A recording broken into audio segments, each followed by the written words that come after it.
Tonight we drift toward the humid southern edge of the Qing Empire, where the Pearl River folds through dark water beneath hanging lanterns, and where the smell of salt, mud, and burning oil quietly settles over the port of Canton. The river moves slowly at this hour. Heavy wooden junks creak against their ropes. Somewhere beyond the mist, a bell rings once from a temple courtyard, soft and distant. You can almost feel the damp night air resting against your skin. So, before you get comfortable, take a moment to like the video and subscribe, but only if you genuinely enjoy what I do here. And while you settle in, perhaps tell me where you're listening from tonight, what time it is there, and which part of history always pulls you back when the world grows too loud. Now, dim the lights. You stand at the edge of an empire that believes itself complete. In the early 19th century, Qing China is vast beyond easy comprehension. Nearly 400 million people live beneath the authority of the emperor. Rice fields stretch across river valleys. Market towns pulse with merchants and porters. Dust rises along caravan roads in the north.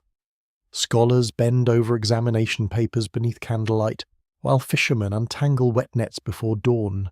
To many Chinese officials, the empire feels permanent, not perfect, certainly. Corruption exists, floods arrive, famines return from time to time like unwelcome relatives, yet the structure itself appears solid, ancient, and stable.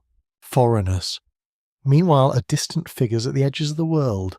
European merchants come by sea, carrying clocks, wool, silver, and restless ambition. But China does not particularly need them. At least, that is how many Qing officials see things. And honestly, from their perspective, it is difficult to blame them.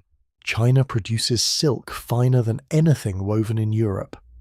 Porcelain leaves foreign visitors speechless. Tea flows outward from Chinese ports in staggering quantities. British households especially have become deeply attached to tea. By sunrise each morning in London, kettles hiss in kitchens thousands of miles away because Chinese farmers once picked leaves on misty mountain slopes. The problem is painfully simple. Britain buys enormous amounts of Chinese goods, but China buys very little in return, so silver moves steadily eastward. You can imagine British merchants watching it disappear with growing anxiety. Crates unloaded, ledgers updated, fortunes leaking away one coin at a time. Inside counting houses in London, men run fingers through thinning hair while studying trade reports beside cold fireplaces. In Canton, Chinese merchants remain outwardly calm. Business continues. Tea ships arrive and depart according to season and weather. Port regulations remain strict. Foreigners stay confined to designated trading areas. The empire still controls the terms, at least for now. You walk through Canton at dusk beside crowded alleyways slick with rainwater and kitchen runoff. Porters move through the streets carrying poles across their shoulders, baskets swinging with vegetables, fish, and bundles of cloth. Candle smoke drifts from small shrines wedged between storefronts. Somewhere nearby, someone cooks garlic and ginger in hot oil. The city feels alive in a deeply human way. Children chase one another around stacked barrels near the docks. An old man coughs behind a tea stall.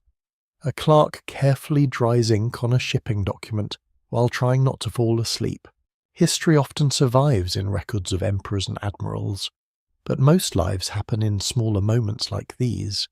A tired worker rubbing sore feet beside a doorway, a mother folding winter clothes before bed, a boatman staring into black river water, wondering whether tomorrow's weather will turn dangerous.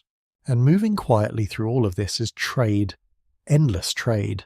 Foreign ships anchor offshore because they cannot freely enter Chinese society. The Qing government limits contact carefully. Western merchants may conduct business only through licensed Chinese traders known as the Kohong merchants. Rules cover nearly everything: where foreigners stay, when they may travel, who they may speak with officially. Many British merchants find the restrictions infuriating. Many Chinese officials find them entirely reasonable. Already, you can feel two incompatible worldviews pressing against each other like opposing tides. Britain is changing rapidly during these years. Factories multiply across industrial cities. Coal smoke darkens the skies above Manchester and Birmingham. Machines accelerate production at astonishing speed. British naval power expands across oceans with growing confidence. The Qing Empire changes too, but more slowly. Its leaders still view commerce through older rhythms. Stability matters more than expansion. Social order matters more than innovation. The emperor stands not merely as a political ruler, but as a cosmic figure maintaining harmony between heaven and earth. The British do not fully understand this. The Qing court does not fully understand Britain either. Misunderstanding settles early between them like fog. You can sense it during formal meetings in Canton. British traders bow awkwardly through unfamiliar ceremonies. Chinese officials speak through translators who smooth over tensions with careful phrases. Everyone smiles politely while quietly suspecting the other side of arrogance. And perhaps both sides are correct. At night, the foreign factories along the Canton waterfront glow with candlelight. Sailors drink heavily after months at sea. Clerks write letters home describing strange foods, crowded rivers, and suffocating humidity. Some grow lonely, others grow rich. A few disappear into gambling houses and never quite recover themselves. Sea wind rattles wooden shutters. Far offshore, larger forces are beginning to gather. Because Britain's hunger for Chinese goods is no longer sustainable through silver alone. The balance of trade keeps worsening. Political pressure builds quietly behind closed doors. Merchants search desperately for leverage. And in the shadows of this elegant commercial world, another commodity waits patiently. Opium, not yet at the centre of everything, or not openly, not fully, but already moving through hidden channels, already spreading among official labourers, scholars and dock workers, already altering lives one pipe at a time. You do not yet see the full shape of the coming disaster. Very few people do. History rarely announces itself clearly at the beginning. Usually it arrives disguised as routine commerce, bureaucratic frustration, or small moral compromise, a shipment unloaded quietly at night, a bribe exchanged beneath a table, a governor choosing delay over confrontation. Meanwhile, the river continues flowing beneath the lanterns of Canton.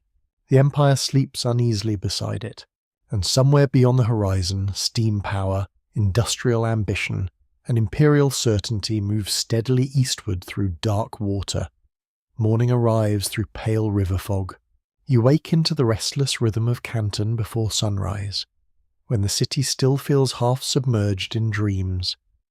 The air smells of wet wood, charcoal smoke and river mud warming beneath the first touch of daylight. Along narrow streets, shopkeepers lift heavy shutters with tired arms.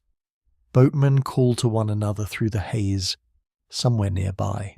A rooster complains to the universe with great personal conviction.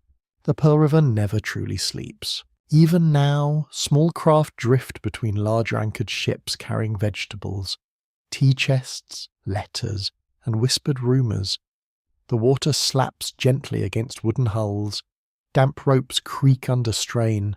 A foreign sailor leans over a railing, pale and exhausted, staring towards shore with the blank expression of someone who has crossed half the world and still feels nowhere at all. Trade continues because trade must continue.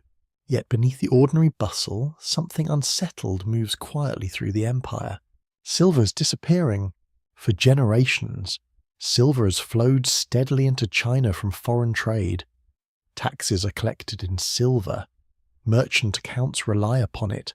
Entire regional economies depend on stable supplies moving through markets and official treasuries. The metal carries not only financial value, but social confidence. And now that confidence begins to weaken, at first the changes seem subtle. A merchant complains about unstable prices. A provincial official notices missing revenue. Farmers struggle to meet tax obligations after exchange rates shift unexpectedly. Conversations grow tense inside accounting rooms lit by smoky oil lamps. Still, many people assume conditions will stabilize. Empires are good at assuming tomorrow will resemble yesterday. You walk through one of Canton's crowded commercial districts during heavy afternoon rain. Water pours from roof tiles into overflowing gutters. Porters splash through muddy streets with cargo balanced across bent shoulders. Inside a tea warehouse, clerks carefully record shipments while trying to protect paper ledgers from moisture curling at the edges. Every chest of tea heading west carries wealth outward. Every payment in silver drains something valuable away. British merchants feel cornered by arithmetic itself. The appetite for Chinese tea in Britain has become enormous. Rich families drink it. Labourers drink it. Politicians drink it while arguing over budgets and naval policy. Entire social rituals now depend upon leaves grown in distant Chinese hillsides. Yet Britain possesses few goods the Qing Empire truly wants. Woolens attract limited interest. Mechanical inventions seem curious but unnecessary. Diplomatic appeals achieve little. The imbalance grows increasingly painful. Some British officials discuss the situation in measured language. Others sound openly frustrated. In private correspondence, merchants complain that China behaves as though European nations exist merely to supply silver. From the Qing perspective, this criticism seems absurd. Why should the empire eagerly purchase foreign products it does not need? And so two worlds continue staring at one another across widening misunderstanding. Meanwhile, opium enters the picture with terrifying convenience. The drug itself is not new to China. Small amounts have circulated for centuries through medicinal trade. But now the scale changes dramatically. British traders, particularly through networks connected to British India, begin expanding opium smuggling operations into southern China. The logic feels cold and efficient. If silver keeps flowing east through tea purchases, opium can pull silver back westward, a grim balance restored through addiction. You stand near hidden warehouses outside Canton, where transactions unfold quietly after dark.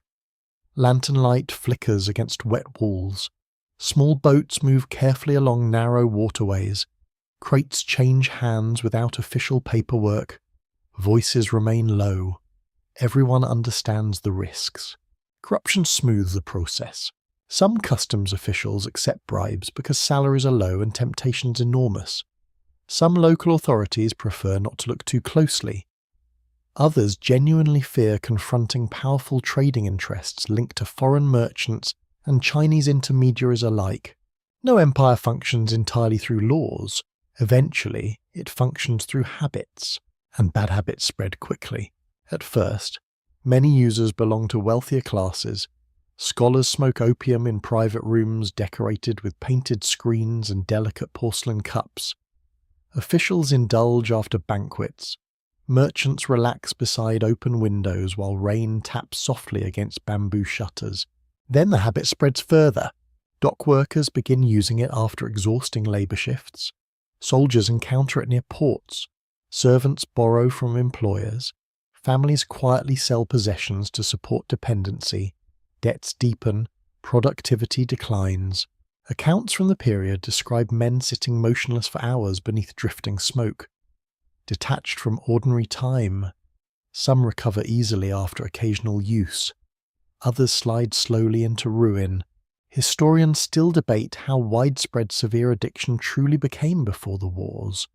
Later accounts often exaggerated conditions for political purposes, yet few serious scholars doubt the growing alarm among Qing officials. Because the problem is no longer merely moral, it is economic. Silver now begins flowing outward from China to pay for opium imports. The same precious metal once accumulated through trade starts vanishing in reverse. Officials studying treasury reports grow increasingly uneasy. Rural tax burdens worsen. Local economies strain under unstable currency conditions. You can almost hear the scratching of brushes across paper as worried administrators draft reports for distant superiors. Some urge strict enforcement against smugglers. Others recommend regulating the trade instead. A few quietly profit from the chaos. Inside the Forbidden City far to the north, the Daoguang Emperor receives conflicting information wrapped in elegant formal language. Memorials arrive describing corruption, addiction, silver shortages, and coastal disorder. The Emperor reads them beneath polished lantern light while court officials wait silently nearby. He understands the danger, but understanding a problem and controlling it are very different things. The Qing state remains enormous, layered and slow-moving. Orders issued in Beijing travel through countless officials before reaching distant provinces. Along the way, enforcement weakens, ambition interferes, fear distorts honesty, and foreign merchants continue earning fortunes. There is something chilling about how ordinary much of this still feels. Ships arrive, cargo unloads, money changes hands. People convince themselves the situation remains manageable. History often advances through gradual normalization. One compromise leads naturally into another. A smuggled shipment becomes routine commerce. Corruption becomes expectation. Addiction becomes background noise, until suddenly everyone realizes the ground beneath them has shifted. Night settles again over Canton. Rainwater glistens beneath lantern light. Somewhere in the darkness, an exhausted clerk closes a ledger after calculating another troubling deficit in silver reserves. Nearby, a young labourer prepares an opium pipe with trembling fingers, promising himself this will be the final time. Far offshore, foreign ships wait patiently against the horizon. The river keeps moving between them all, quiet, dark, unfinished. Night presses low over Canton like damp velvet. The city glows in fragments beneath scattered lanterns, their reflections trembling across black water beside the docks. Somewhere upriver, thunder rolls softly beyond the hills. The air feels heavy enough to drink. Even the stray dogs wandering narrow alleys move slowly tonight. Inside a riverside house with paper windows and fading paint, a man lies awake listening to his wife breathe beside him. He tells himself he will stop tomorrow. His pipe rests wrapped carefully inside cloth beneath the bed mat. He once used it only after difficult work days, then after ordinary work days, then during mornings as well. Now his hands sometimes shake before noon if he waits too long. The tragedy of addiction rarely announces itself dramatically at first. It arrives politely, quietly, almost gently. You move through Canton during these years and begin noticing small absences everywhere. A porter missing from the docks, a clerk dismissed from a warehouse, a son selling family furniture piece by piece, a soldier sleeping through duties with hollow eyes and grey skin. Not everyone who uses opium becomes consumed by it. Some continue functioning for years. Historical reality is often less absolute than later propaganda suggests. Yet enough lives unravel visibly that fear spreads through families and officials alike. And beneath that fear sits humiliation, because the drug comes increasingly from foreign traders beyond Chinese control. The opium itself largely originates in British-controlled India, especially Bengal, where poppy cultivation expands under imperial supervision.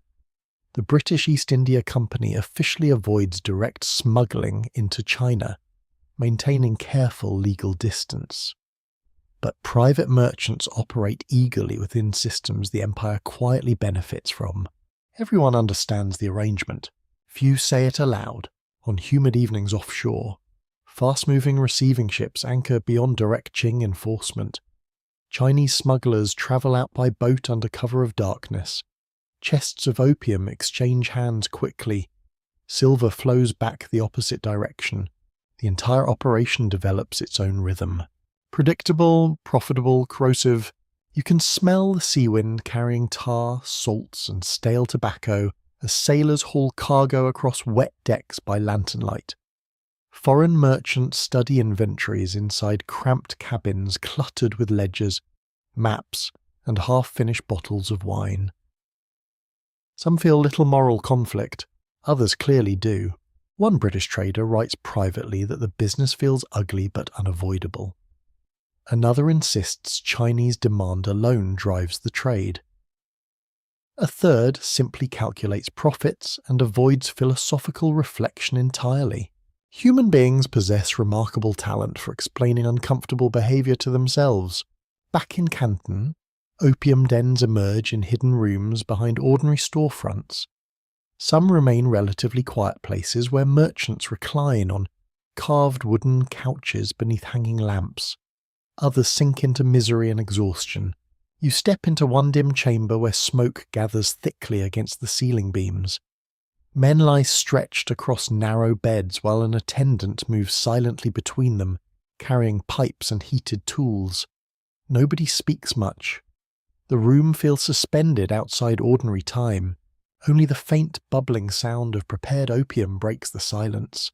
An older man stares blankly toward the wall. Beside him, a younger customer laughs softly at nothing at all. The smell clings to your clothes long after you leave. Qing officials grow increasingly alarmed not only by addiction itself, but by what it represents. The empire's authority depends heavily upon moral order. Confucian governance assumes disciplined behaviour flowing downward from emperor to official to household. Opium seems to dissolve discipline wherever it spreads. Military officers report weakened troops. Provincial administrators describe rising corruption tied to smuggling profits. Some magistrates fear entire coastal regions are slipping beyond effective control. And still the trade expands, because demand remains enormous, because enforcement remains inconsistent, because fortunes are being made too quickly. The Daoguang emperor becomes personally troubled by reports reaching Beijing. Surviving memorials reveal genuine anxiety inside the court. This is not merely distant bureaucracy anymore. The emperor begins asking urgent questions. How extensive is the addiction? Why are laws failing? Can foreign traders be restrained? No simple answers emerge. Some officials argue legalization would reduce corruption and stabilize silver flow. Others insist moral collapse would follow any compromise. Debate grows tense beneath the polished formality of imperial administration. Meanwhile, ordinary people continue living inside the consequences. A woman pawns winter blankets after her husband disappears into gambling and opium debts. A local official accepts bribes because his salary cannot support extended family obligations. A teenage boatman carries smuggled cargo without fully understanding the political forces surrounding him. History often moves through such people rather than around them. You feel this especially along the waterfront at dawn.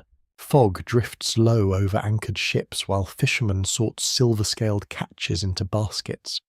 Wet ropes slap rhythmically against wooden posts. Somewhere nearby, someone coughs hard enough to double over. And beyond the harbour rests another uncomfortable truth. Britain itself is changing emotionally during these years. Industrialisation transforms not only factories and cities, but attitudes toward power. Many British officials increasingly believe global trade should operate according to British commercial expectations. Restrictions imposed by China feel intolerable to growing imperial confidence. Some politicians speak openly about forcing greater access. Others frame the issue more delicately, emphasizing fairness, diplomacy, or free trade principles. But beneath the language lies a harder reality. Britain possesses industrial technology, naval power, and expanding military confidence unlike anything the Qing court fully comprehends yet. Steam engines shorten distances. Modern artillery alters warfare. Global empires grow impatient with limits. Still, conflict has not quite arrived. There remains a strange suspended period where catastrophe feels avoidable. Men continue attending banquets together. Merchants exchange polite letters. Officials draft carefully worded proposals seeking compromise. And in quiet moments, many people probably hope the crisis will simply fade away on its own. But systems built upon addiction profit, and wounded pride rarely dissolve peacefully. Late one evening, rain begins falling over Canton again. Water drums softly against roof tiles, while lantern flames flicker in narrow streets. Inside a small family courtyard, an elderly grandmother folds laundry beside an open doorway. She pauses briefly, listening as her grandson sleeps nearby. Beyond the walls of the house, smugglers move through darkness towards waiting foreign ships. Beyond them, governments calculate pressure and advantage. And beyond all of it, the river keeps carrying silver, smoke, and silence toward the sea. Morning sunlight struggles through thick clouds above Canton. The heat arrives early today. Humidity settles across the city before breakfast, wrapping itself around tiled roofs, crowded alleyways, and the restless riverfront. You hear the steady creak of wagon wheels over wet stone. Vendors call out prices for steamed buns and fresh fish. Somewhere nearby, incense drifts from a temple doorway into the sour smell of mud and sweating horses. Life continues with stubborn ordinary rhythm. Yet rumours move faster than the river now. A new imperial commissioner is coming south. His name is Lin Zexu, and unlike many officials before him, he does not appear interested in compromise. You first sense the change not through proclamations, but through mood. Merchants lower their voices during conversations. Smugglers grow cautious. Local officials suddenly rediscover enthusiasm for inspections they ignored only weeks earlier. Fear has a texture to it. In Canton, it feels like doors closing softly before sunset. Lin Zexu arrives carrying enormous pressure from the Daoguang Emperor. The court in Beijing has finally concluded that the opium crisis threatens the empire too deeply for half measures. Silver shortages continue worsening. Corruption spreads.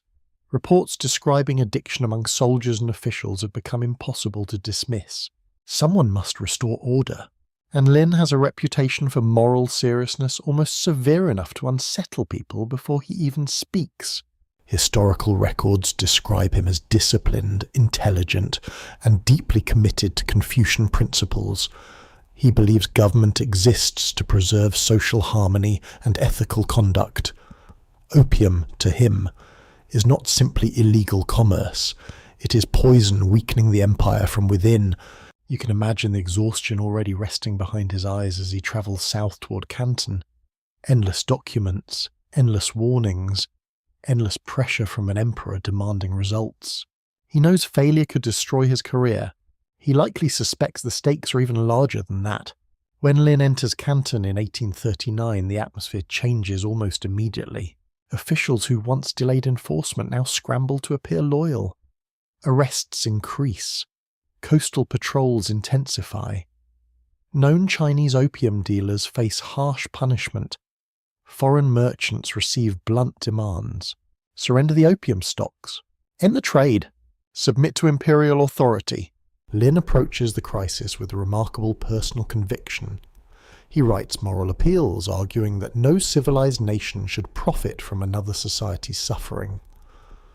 In one famous letter addressed to Queen Victoria, he questions how Britain could forbid opium domestically while encouraging its sale abroad.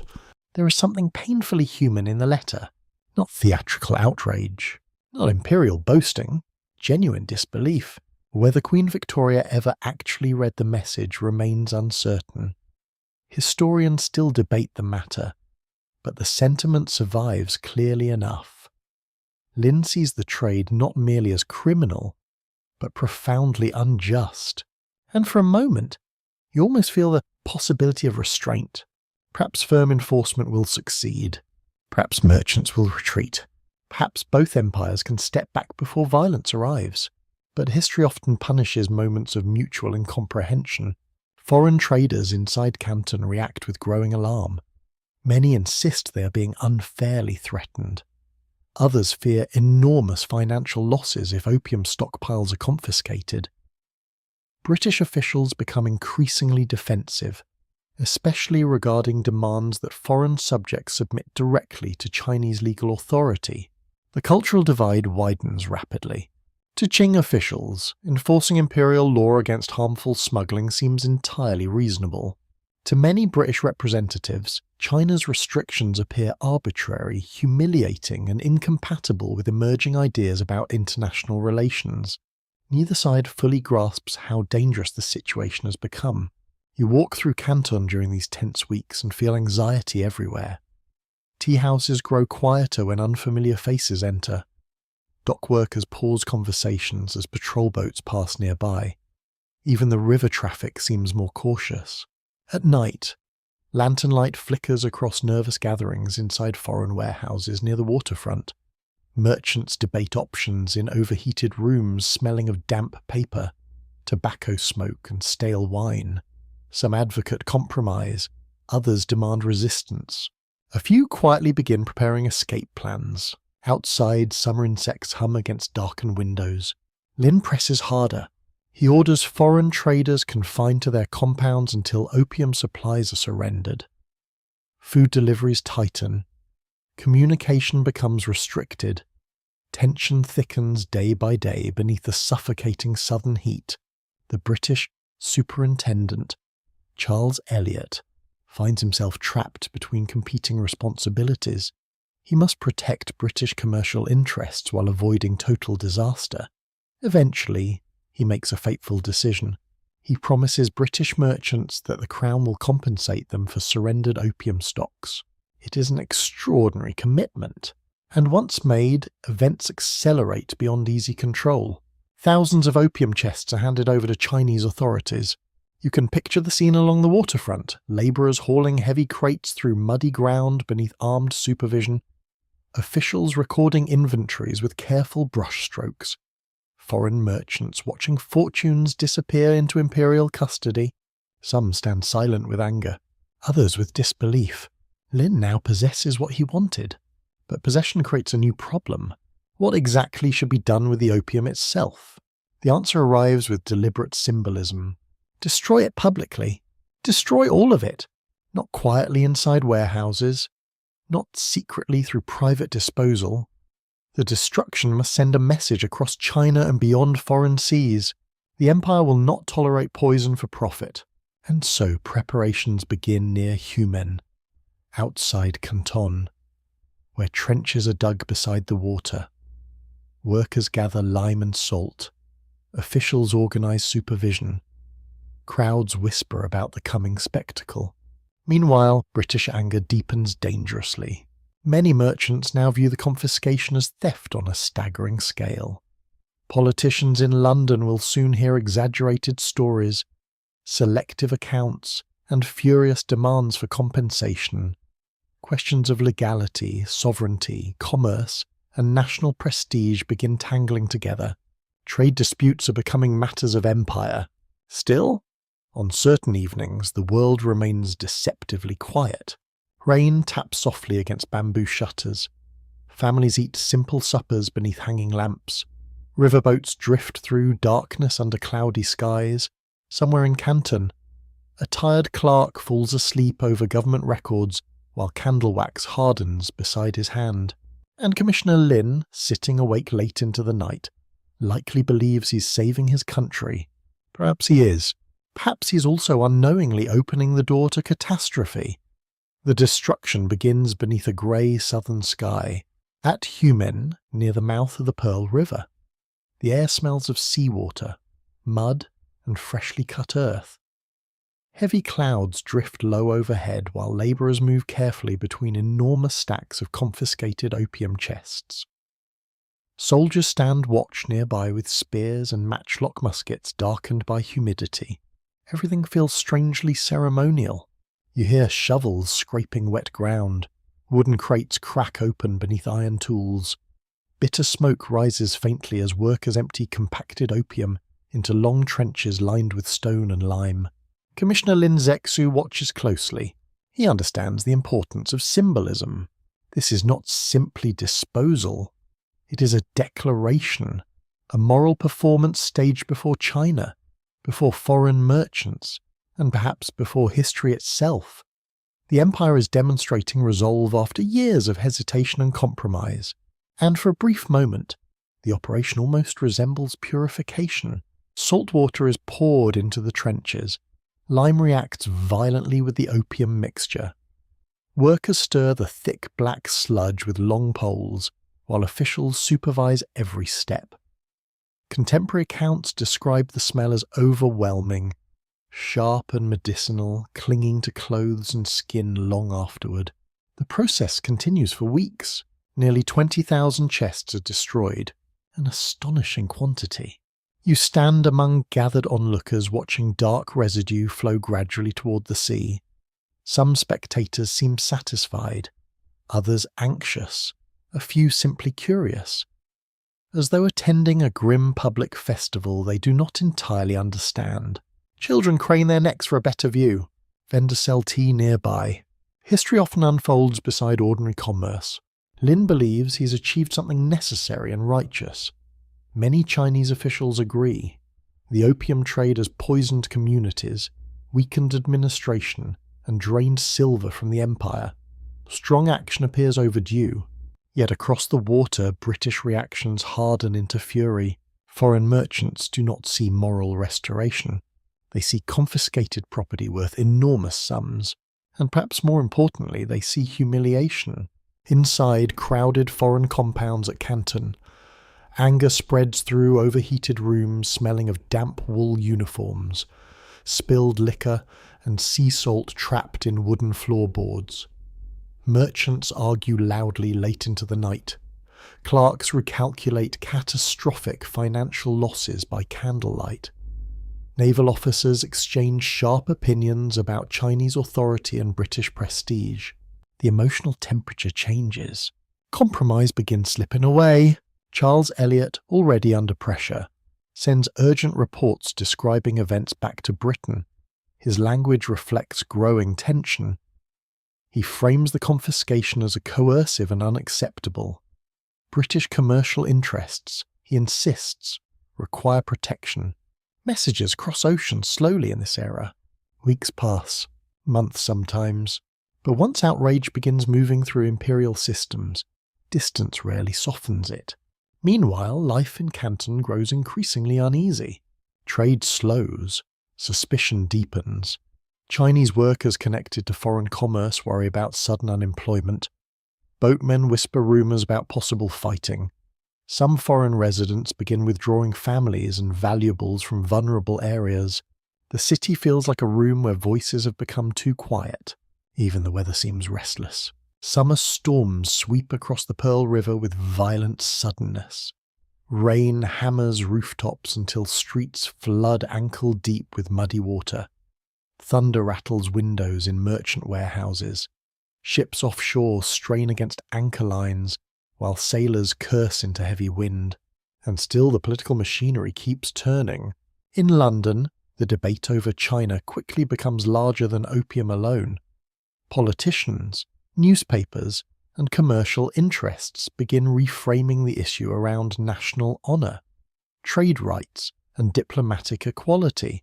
This transformation matters enormously, because if the conflict remains simply about narcotic smuggling, moral justification becomes uncomfortable for Britain. But if the issue becomes unfair Chinese treatment of British subjects and restrictions on lawful commerce, then military action appears easier to defend publicly. Language reshapes reality with frightening efficiency. Some British voices oppose escalation. Critics argue the opium trade itself is indefensible. A few politicians openly condemn forcing narcotics upon another society for profit. Religious groups express moral outrage. But powerful commercial interests push the other direction, and Britain in the 19th century increasingly trusts the logic of trade backed by force. You can almost feel the industrial age breathing behind these decisions. Coal furnaces, iron foundries, expanding shipyards along dark British rivers, an empire growing accustomed to projecting power across oceans. The Qing court still struggles to grasp what that industrial transformation truly means militarily. Chinese officials know Britain possesses advanced ships and artillery, but many continue viewing the foreigners as troublesome merchants rather than representatives of a rapidly mechanizing global empire. This misunderstanding will prove devastating. Back near Human, the destruction finally concludes. The last contaminated water drains away toward the sea. Workers dismantle temporary structures. Officials complete formal reports praising imperial resolve. Commissioner Lin receives congratulations from the Emperor. For a fleeting moment, victory seems possible. The poison destroyed. The law enforced. The foreigners humbled. But beneath that satisfaction lies dangerous miscalculation. Because Britain's political culture now intertwines commerce, national prestige, and military capability in ways the Qing leadership does not yet fully recognise.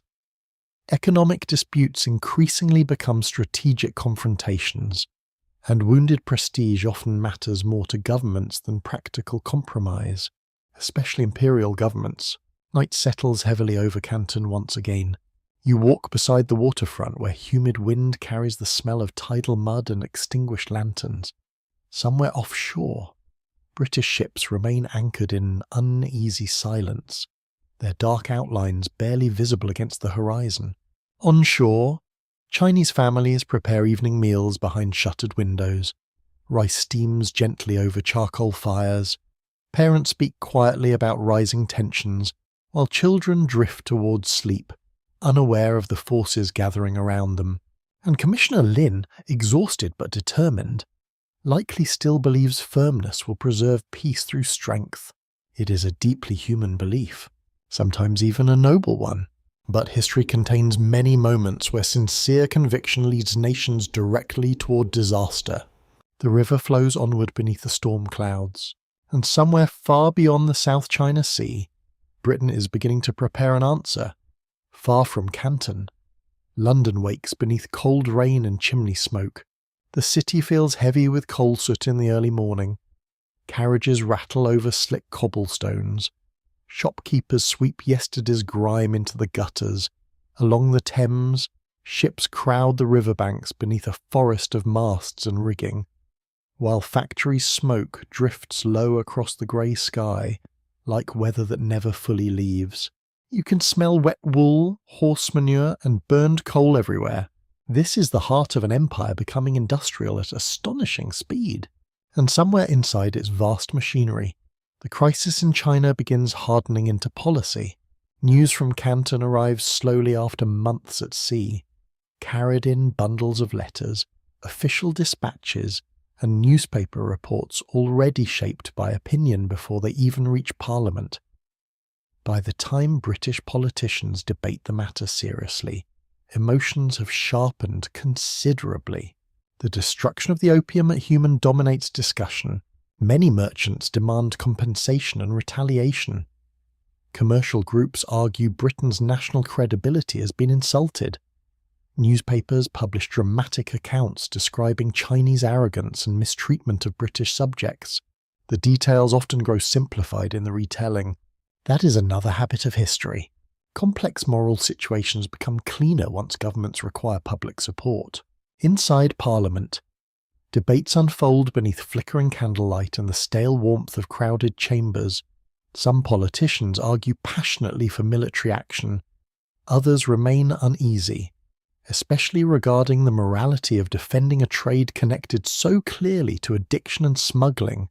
The divisions are real. Not everyone in Britain supports war.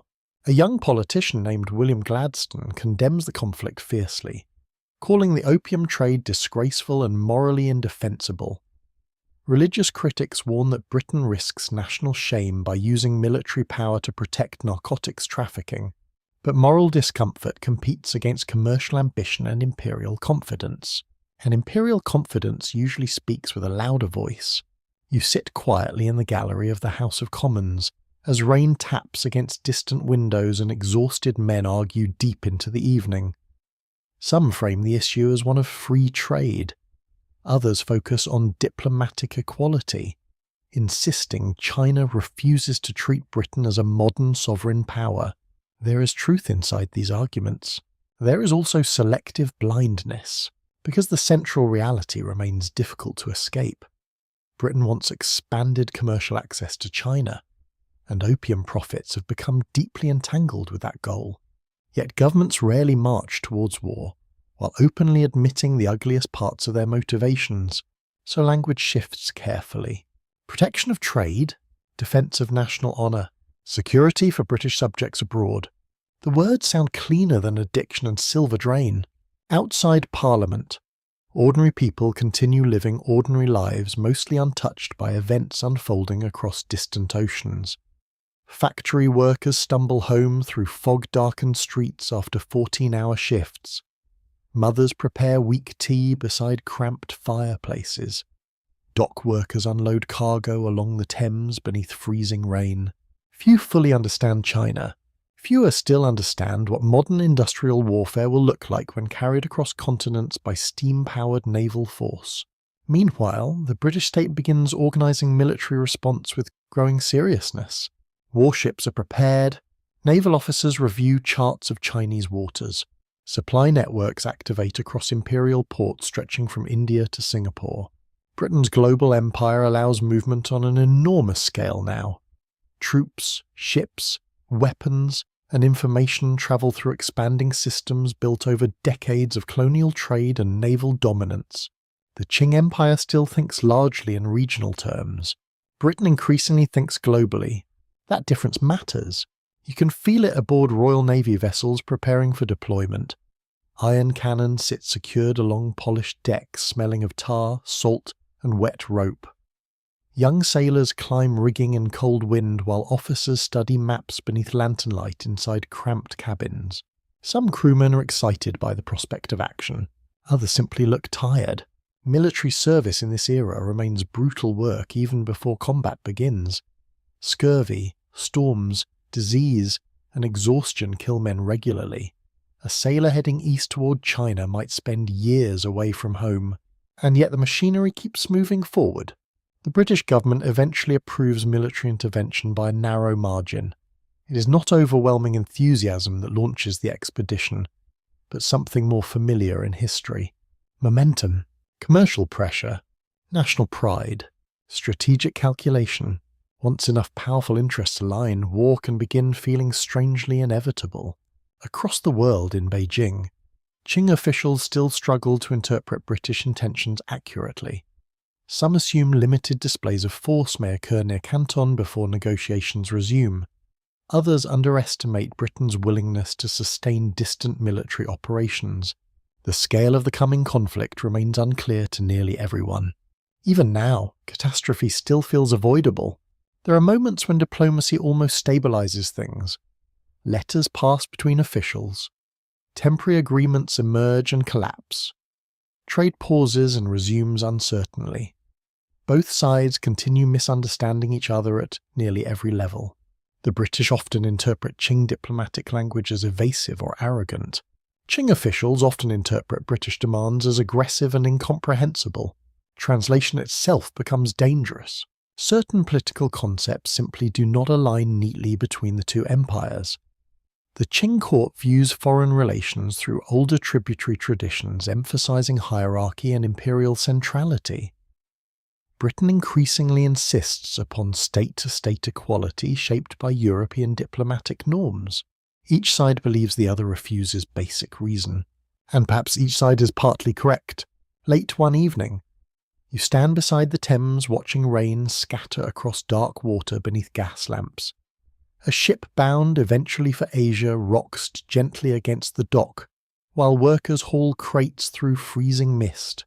Inside one crate rests artillery equipment, inside another, printed instruction for officers sailing east. The future often hides inside ordinary cargo. Back in Canton, families sleep behind shuttered windows while warm monsoon winds move through narrow streets. Commissioner Lin continues enforcing imperial policy with fierce determination. Merchants whisper nervous predictions beside teacups gone cold. No one can yet see the full shape of what is coming, but the distance between London and Canton suddenly feels much smaller than before. And somewhere upon the ocean between them, war is already beginning to move. The first steamships arrive like something unnatural. Along the Pearl River, fishermen pause mid-conversation to stare across the water at dark foreign vessels moving steadily against wind and current. No sails billow above them. No visible struggle guides their motion. Thick smoke pours upward into the humid sky while iron machinery beats deep within the hulls like mechanical hearts. To many Chinese observers, the sight feels deeply unsettling. The old rhythms no longer apply. You stand near the shoreline beside gathered civilians as British warships glide forward through a morning haze. The river smells of salt, mud, and burned coal drifting from the steam funnels. Small Chinese boats rock uneasily in the wake of vessels larger and more heavily armed than most locals have ever imagined. Children point nervously. An old boatman mutters a prayer under his breath. The British expeditionary force reaching China in 1840 is not enormous by later imperial standards, but its technological advantages are severe. Modern naval gunnery, disciplined crews, and steam-assisted mobility create terrifying flexibility against Qing defences built largely for another era, and the Qing military system is already strained internally. Many Chinese soldiers remain brave and disciplined under difficult conditions. That part matters. Historical defeat does not automatically mean cowardice, but courage alone cannot easily compensate for outdated weaponry, fragmented command structures, and limited industrial capacity. Some coastal forts still rely heavily on aging cannon mounted in fixed defensive positions. Troops train inconsistently. Corruption weakens supply systems. Communication between regions often moves frustratingly slowly. Against pirates or internal rebellions, these systems sometimes function adequately. Against industrial naval warfare, they begin collapsing almost immediately. The first clashes feel chaotic and confusing. British ships bombard defensive positions near the Pearl River, while Chinese artillery answers unevenly from shore batteries wrapped in smoke. Cannon fire rolls across the water with shocking force. Windows shatter inside nearby villages. Birds explode upward from marsh reeds in panicked clouds. You feel the percussion in your chest before fully hearing it. A Chinese gun crew struggles frantically to reload beneath incoming fire. Their uniforms cling damply to sweat-soaked skin. One man grips a ramrod with trembling hands while another tries to ignore blood running down his sleeve from splinter wounds. Nearby, British sailors work their artillery with practiced rhythm. Swab, load, aim, fire. Industrial discipline reveals itself in terrible ways during war. The technological imbalance quickly becomes obvious to observers on both sides. British naval guns outrange many Chinese positions. Steam power allows maneuverability regardless of wind conditions. Rockets and explosive shells create psychological shock alongside physical destruction. Some Chinese accounts from the time describe disbelief at foreign firepower. Others describe rage. Many simply describe confusion, because the Qing Empire still struggles to understand precisely what kind of opponent it now faces. British military power emerges from industrial systems developing rapidly across Europe during these decades. Factories, metallurgy, logistics, and naval engineering combine into something larger than individual ships or soldiers, an empire powered by machines. Back in Canton, anxiety thickens like summer heat. Merchants close shops early. Wealthier families quietly move valuables inland. Rumours multiply faster than facts. One story claims foreign ships can sail directly against rivers without wind forever. Another insists British soldiers are invulnerable to bullets. Fear reshapes reality quickly. At night, crowded tea houses buzz with whispered speculation beneath hanging lanterns stained brown from years of smoke. Some residents blame corrupt officials for provoking disaster. Others demand stronger resistance against foreign aggression. Most ordinary people simply want survival, and survival becomes harder as fighting spreads. British strategy focuses initially on pressure rather than full conquest. Naval forces target coastal positions, trade routes, and politically sensitive areas designed to force negotiations. Yet even limited operations create devastating disruption for local communities. You walk through a fishing village shortly after bombardment. The smell reaches you first: burned wood, wet ash, seawater mixed with smoke. A roof still crackles faintly where sparks survive the rain. Chickens wander aimlessly between shattered walls. An elderly woman kneels silently beside broken pottery scattered through mud. War enters civilian life without asking permission. Meanwhile, Commissioner Lin Zexu faces growing political danger. His hardline policies helped trigger confrontation, at least in the eyes of some Qing officials. As military setbacks accumulate, blame begins circulating through the imperial bureaucracy with predictable speed. Courts under pressure rarely reward honesty. The Daoguang Emperor receives troubling reports from the south describing defeats, confusion, and foreign naval superiority. Yet information arrives unevenly.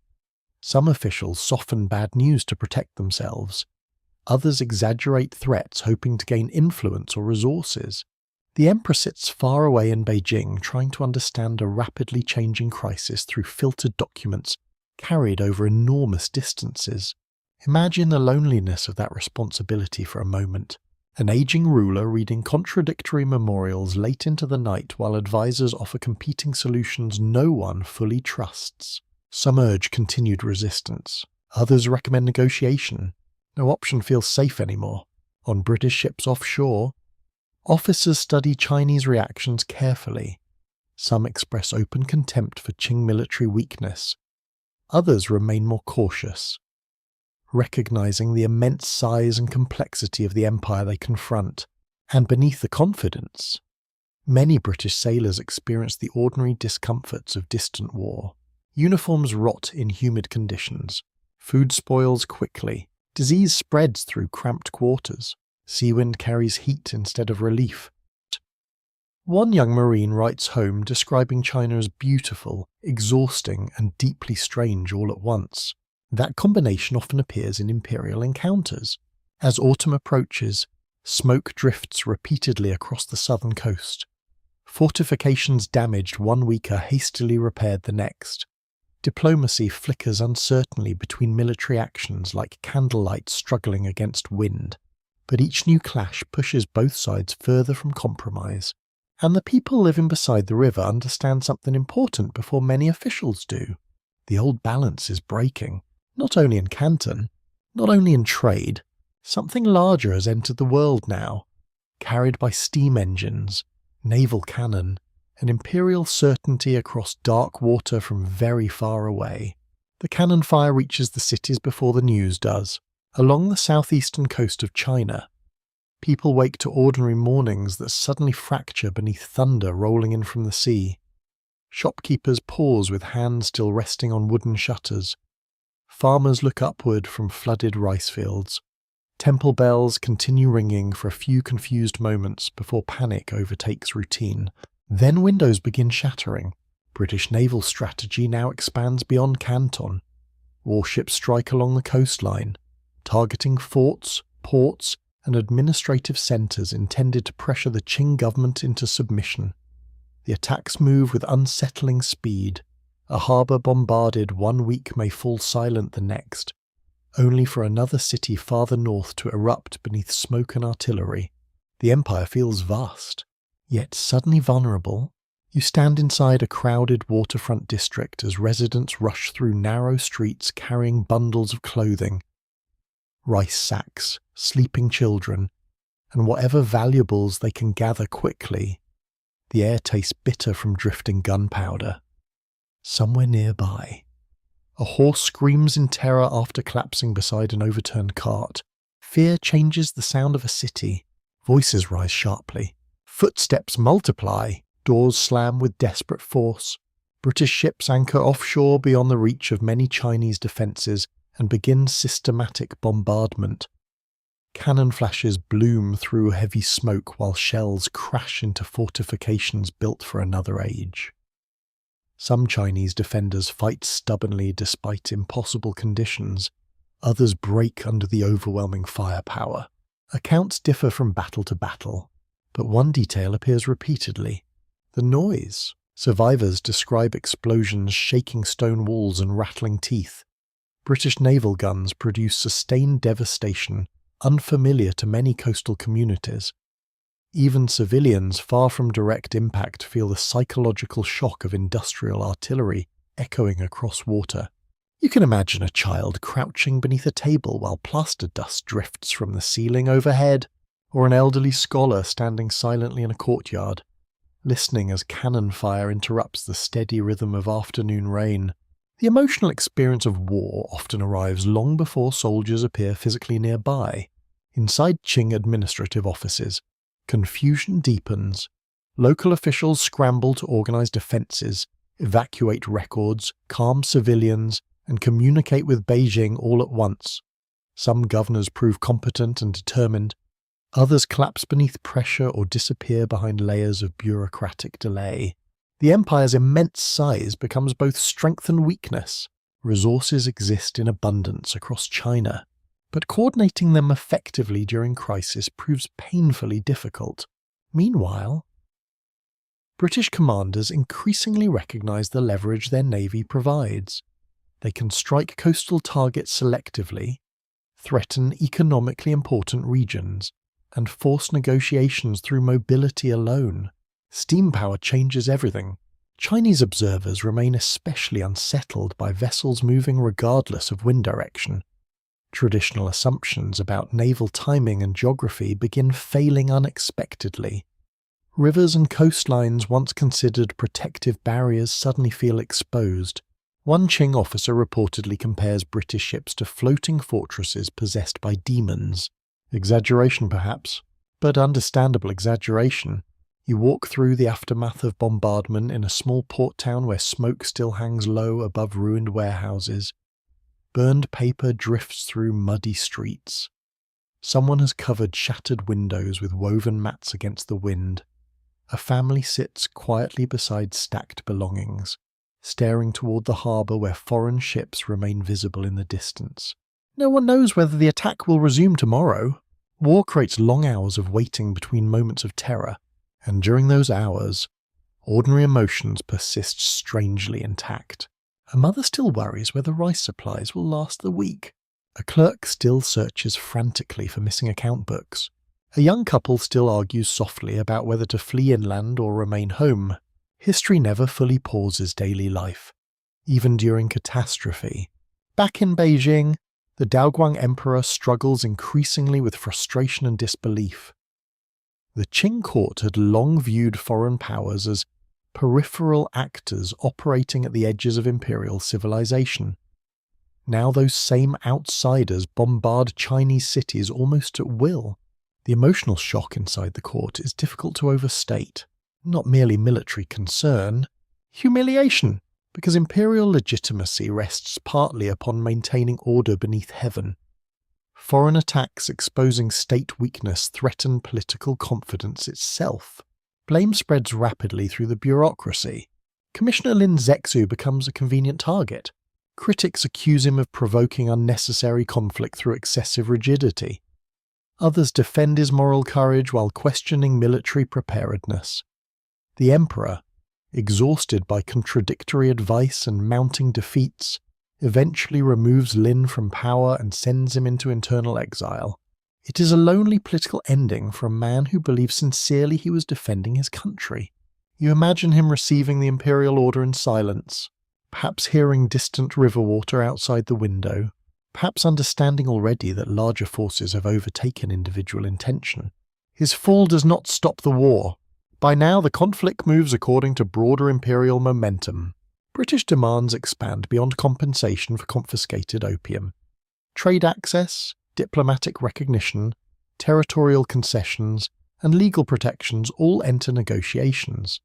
The shape of the relationship itself is changing beneath military pressure, and Qing officials remain divided over how to respond.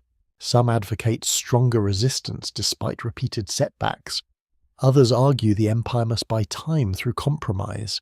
A few still underestimate British capacity for prolonged operations far from Europe. But British confidence grows with each successful campaign, not because the war is effortless.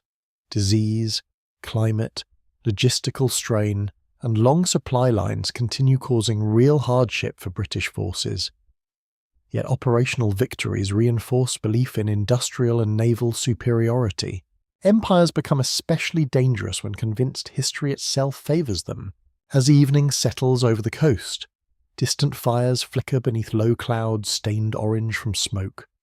Refugees move slowly along muddy roads carrying lanterns against the dark. Somewhere behind them, Waves continue breaking calmly against damaged harbour walls. The sea does not care who controls the ports. It only carries ships toward the next horizon. And farther north now, beyond the familiar waters of Canton, the war continues spreading into the sleeping body of the empire. The negotiations begin in exhausted silence. By the summer of 1842, years of war have worn grooves into everyone involved. British officers move with the confidence of repeated victories, but also with the dull fatigue carried by men far from home. Qing officials arrive burdened by failure, imperial pressure, and the growing realization that the old assumptions no longer hold. The Yangtze River stretches wide and grey beneath heavy clouds as diplomats gather near Nanjing. You can smell wet wood along the riverbanks, damp uniforms, ink drying slowly on official papers in the humid air. Even nature itself seems tired. British military operations have advanced steadily northward during the final phase of the war. Key coastal positions have fallen. The capture of strategic cities and movement along major waterways now threaten economically vital regions deep inside China. The message becomes impossible for the Qing court to ignore. This conflict will not remain confined to Canton, and Britain appears fully capable of continuing. You stand near the river watching boats drift cautiously between anchored military vessels. Chinese civilians keep their distance from the foreign fleet whenever possible. Rumours still swirl endlessly through nearby towns. Some claim the British intend to march directly on Beijing. Others insist peace has already been secretly agreed. No one trusts certainty anymore. Inside negotiation chambers, conversations unfold through layers of translation, protocol, and restrained bitterness. British representatives present demands with increasing firmness. Qing officials attempt to preserve dignity while preventing further military disaster. The imbalance of leverage hangs visibly over every exchange. One side negotiates after victory. The other negotiates beneath threat, and yet the human details remain strangely intimate. A tired interpreter rubbing sore eyes after hours of careful translation, an official quietly warming cold tea gone untouched beside stacks of documents, rain tapping softly against wooden walls while empires redraw the future. The resulting agreement becomes known as the Treaty of Nanjing. It is the first of what later generations will call the unequal treaties. The terms reshape relations between Britain and China permanently. China agrees to pay a large indemnity covering destroyed opium, debts, and military expenses. Several ports open to British trade and residence. Tariff arrangements shift. British subjects receive new commercial protections, and perhaps most symbolically of all, Hong Kong Island is ceded to Britain. At the time, some British officials consider Hong Kong little more than a rocky, humid outpost with uncertain value. One politician reportedly dismisses it as nearly worthless. History enjoys making fools of confident predictions. For Qing negotiators, however, territorial concession carries enormous emotional weight regardless of the island's immediate importance. Land under imperial authority is not supposed to pass into foreign hands through military coercion. Yet now it has. The treaty signing itself lacks dramatic grandeur. No triumphant music, no cheering crowds, only weary men completing unavoidable work. You can almost hear brushes scratching against paper while river water moves quietly outside. The atmosphere feels less like celebration than surrender disguised as procedure. Some British participants feel satisfaction mixed with relief.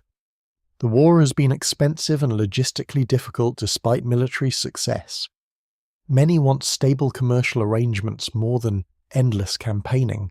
Some Qing officials likely feel numb.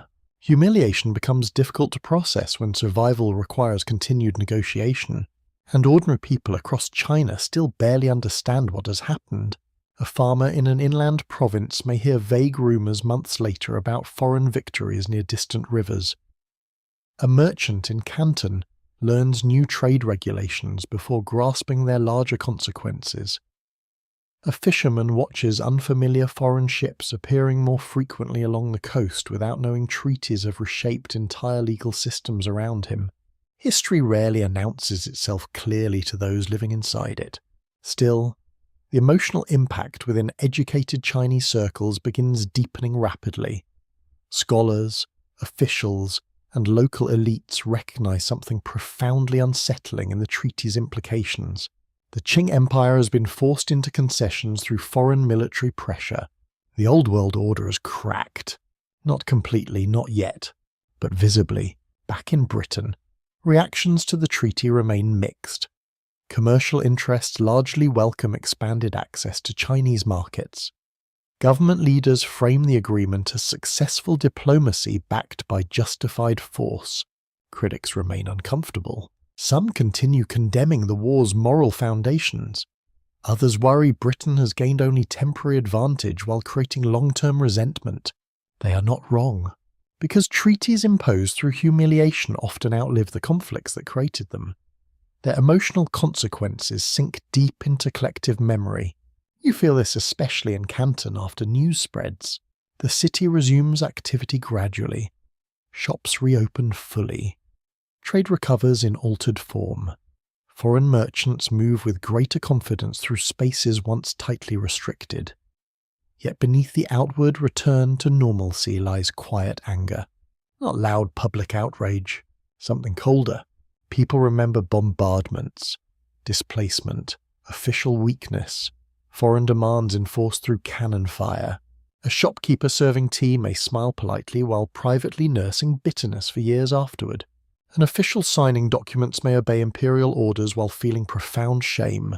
A child watching foreign sailors along the docks may carry those memories into adulthood long after the diplomats are gone. Empires often measure victory in treaties and territory.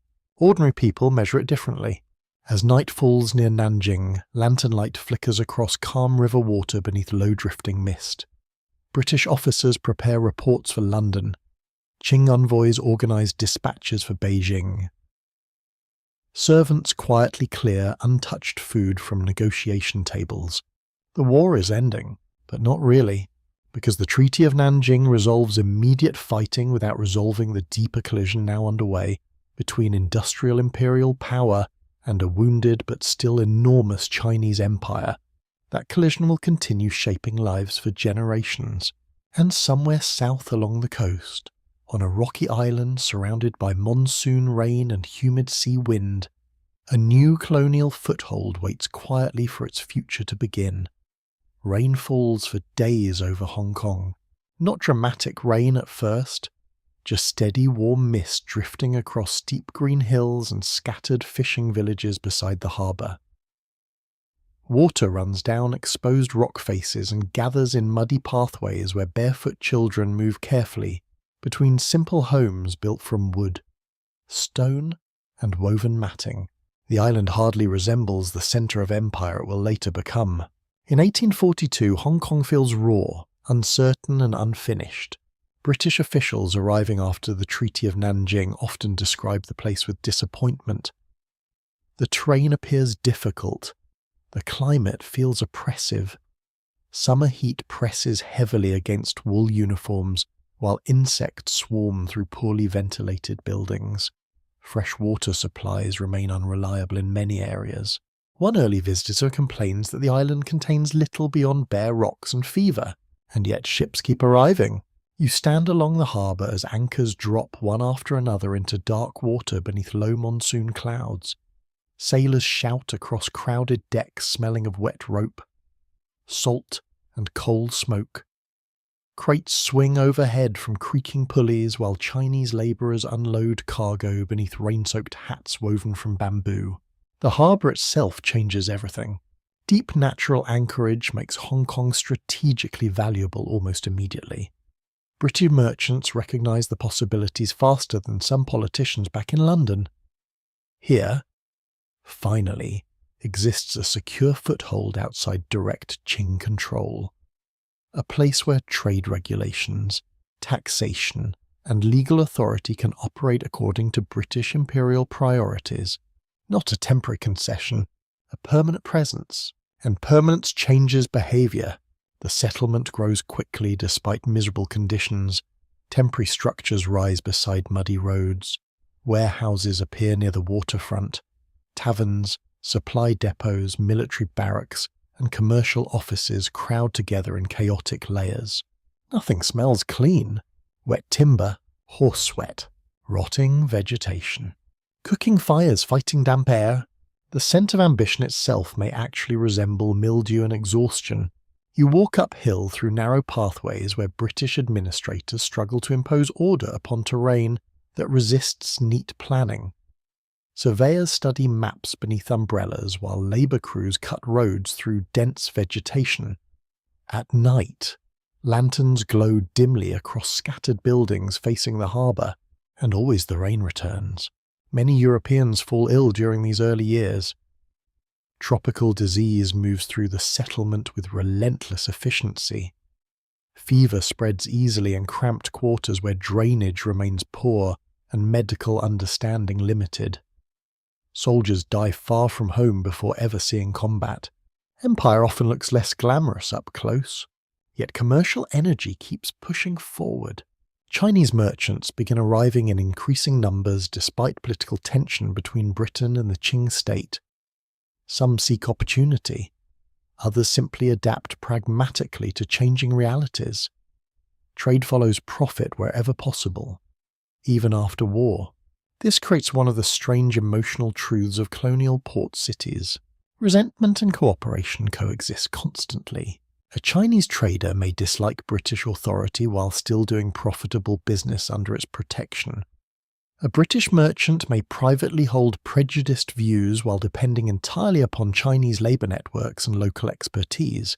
Human relationships rarely align neatly with political narratives. Inside Hong Kong's growing waterfront districts, languages blend together in crowded streets. Cantonese voices overlap with English, Hindi, Portuguese, and fragments of countless other dialects carried by sailors from across the world. The harbour becomes a crossroads where imperial systems meet ordinary survival. You pass a tea stall where a Chinese owner serves exhausted dock workers beside foreign sailors, trying unsuccessfully to adjust to local food. Nearby, an Indian sepoy leans silently against stacked crates while watching rain move across the bay. Everyone seems slightly displaced. The British colonial administration attempts to establish formal governance quickly. Courts, police systems, and customs structures emerge piece by piece. Yet much of daily life remains improvised during the early years. Smuggling continues. Gambling flourishes. Violence erupts unpredictably in overcrowded districts. The empire projects authority. Reality remains messier. Meanwhile, across southern China, reactions to Hong Kong's loss deepen gradually. Some Qing officials initially view the island as relatively minor compared to broader territorial concerns. Others recognize immediately that permanent foreign control over Chinese coastal territory represents a dangerous precedent. They are correct, because Hong Kong becomes more than a harbour. It becomes a symbol, a visible reminder that military defeat has reshaped the balance between China and foreign powers. You can feel this emotional tension along the water at dusk. Chinese fishermen row quietly past British naval vessels anchored beneath gathering clouds. Cannon sit visible along polished decks. Red-coated soldiers patrol muddy streets still unfamiliar to them. No one fully trusts the future yet. Not the colonizers, not the local residents, not the merchants gambling fortunes on expanding trade, and certainly not the Qing court watching events unfold from afar with wounded suspicion. Back in Canton, foreign access continues expanding under treaty arrangements. Trade resumes with renewed intensity. British merchants now operate with greater confidence while other Western powers observe developments closely. France and the United States begin securing similar agreements soon afterward. The precedent established by Britain spreads quickly. That is another pattern history repeats often. Once one empire forces open a door, others arrive carrying their own demands. As evening settles over Hong Kong harbour, warm sea wind carries the smell of rain and coal smoke across dark water. Lantern reflections shimmer beside anchored ships stretching into the distance. Somewhere uphill, a sick soldier coughs through the night inside a damp barracks room. Below him, Chinese dock workers continue unloading cargo long after sunset. Trade never sleeps for long, and beneath the noise of construction, negotiation, and imperial ceremony, something deeper has begun taking shape here. Not merely a colony, a new frontier between worlds increasingly unable to ignore one another. The treaty ports wake slowly beneath foreign flags and Chinese roofs. Morning light spreads across Shanghai. Ningbo, Fuzhou, Xiamen, and Canton in pale silver layers, touching tiled houses, river docks, church steeples still under construction, and muddy streets already crowded with porters carrying tea, silk, and crates of imported goods. The war has ended, but its consequences continue unfolding quietly through ordinary routines. You walk through one of the newly opened treaty ports just after sunrise. The air smells of steamed rice, sea salt, horse dung, and wet canvas drying beside the harbour. Bells ring from a foreign chapel, while nearby a Chinese vendor pours hot soy milk into chipped bowls for labourers beginning another exhausting day. Two worlds now occupy the same streets. Not peacefully exactly, not openly at war either. Something stranger. The treaty system creates spaces where foreigners gain unprecedented access to Chinese commercial life, while remaining socially separate in important ways. British merchants establish offices near the waterfront.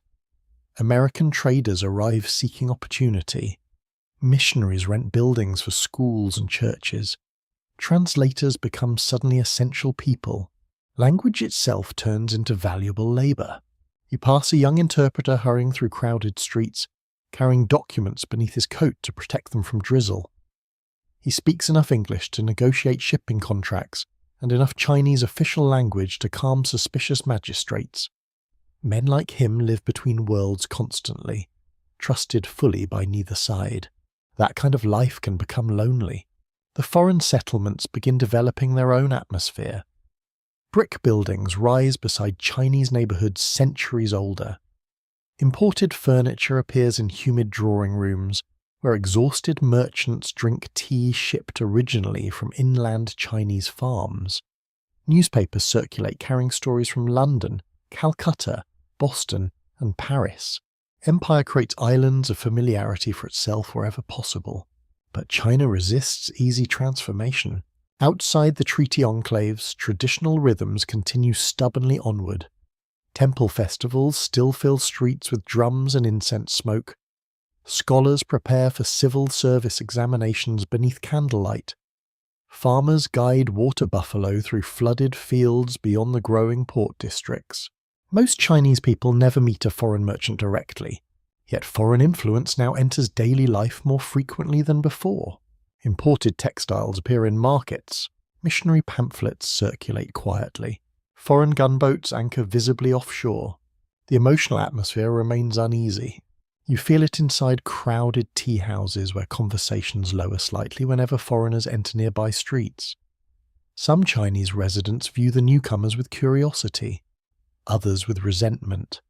Many simply see them as another disruption imposed from above by forces ordinary people cannot control. And the foreigners misunderstand China constantly in return.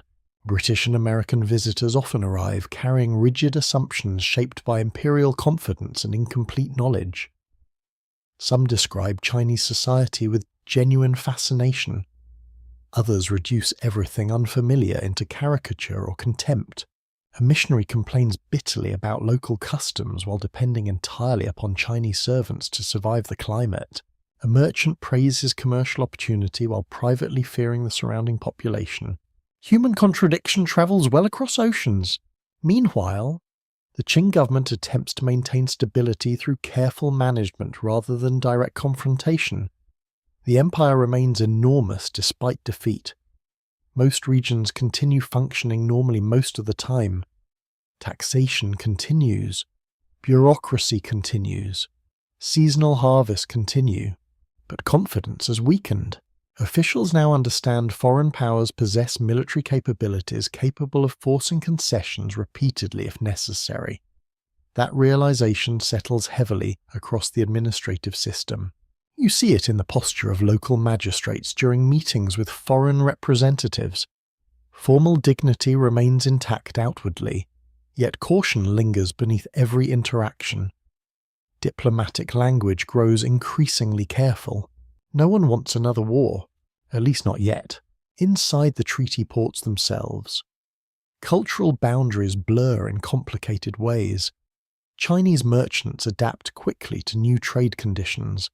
Some become extremely successful intermediaries linking foreign commerce with inland markets. Others lose influence as old monopolies collapse. A wealthy comprador, serving as intermediary between British firms and Chinese suppliers, host dinners where European silverware sits beside traditional porcelain, while servants move silently through rooms scented with tobacco and jasmine tea. Outside, rickshaw wheels splash through rainwater in the street. History often changes first among people skilled at adaptation. Labourers feel the transition differently. Dock workers unload larger quantities of foreign goods than ever before. Sailors from dozens of countries crowd waterfront taverns. Prostitutes, gamblers, translators, cooks, and porters all navigate the growing economic ecosystem surrounding foreign trade. The treaty ports become places of opportunity and exploitation simultaneously. One young villager arrives seeking work and eventually earns enough to support family back home. Another dies penniless after illness spreads through overcrowded lodging houses near the docks. The empire's opening does not unfold evenly. Missionaries add another layer of tension. Some genuinely devote themselves to education, medical care, and charity work. Others carry paternal attitudes that alienate local communities almost immediately. Christian churches appearing beside ancient temples become emotionally charged symbols for many Chinese observers. Not merely religious structures, evidence that foreigners intend permanent influence. Accounts from the period describe occasional moments of sincere connection between communities. A foreign doctor treating epidemic victims, Chinese scholars exchanging ideas with missionaries about science and philosophy, children learning fragments of each other's languages through play, but suspicion usually returns eventually. Too much violence still lingers beneath the surface. And beyond the treaty ports, deeper instability is already beginning to stir inside China itself. Population pressures, corruption, economic strain, and regional tensions continue worsening beneath the fragile calm restored after the war. The Opium War has not created all these problems, but it has exposed weakness. And once weakness becomes visible, history tends to press harder against it. Night settles over the harbour now. Foreign lamps glow along the waterfront beside traditional Chinese lanterns swaying gently in sea wind. Somewhere upriver, music drifts faintly from an opera performance. Nearby, a British sailor vomits drunkenly into an alley, while a Chinese shopkeeper quietly closes wooden shutters for the night. The streets belong to everyone and no one, and above the dark water, the uneasy new world continues building itself one transaction at a time. Far north in Beijing, winter settles heavily over the forbidden city. Snow gathers silently along curved palace rooftops, while cold wind moves through enormous courtyards, polished smooth by centuries of ceremony. Guards stamp warmth back into their feet beside red-lacquered gates. Somewhere deep within the palace complex, a servant carries hot tea carefully through dim corridors, smelling faintly of sandalwood smoke and old paper. The empire still appears magnificent from a distance. That is part of the problem. Inside the imperial court, rituals continue with disciplined precision even as confidence slowly erodes beneath them. Officials kneel, memorials are presented, decrees move outward through bureaucratic channels reaching provinces thousands of miles away. Yet now every discussion carries the shadow of foreign defeat. The Daoguang emperor ages visibly during these years. Contemporary accounts describe a ruler worn down by mounting crises and endless disappointment. The Opium War has shaken his trust in both officials and institutions. Reports arriving from the provinces increasingly describe corruption, unrest, an economic hardship spreading beyond isolated incidents.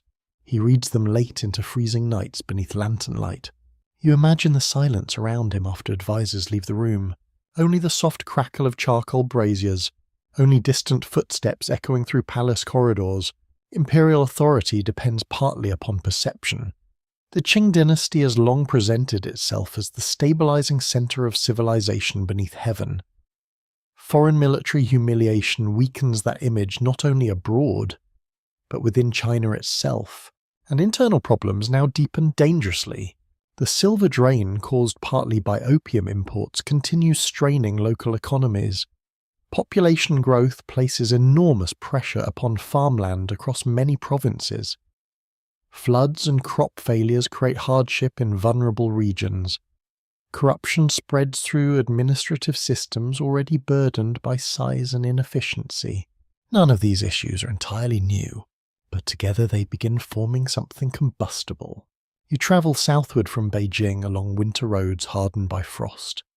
Villages pass by beneath pale skies where smoke rises thinly from cooking fires.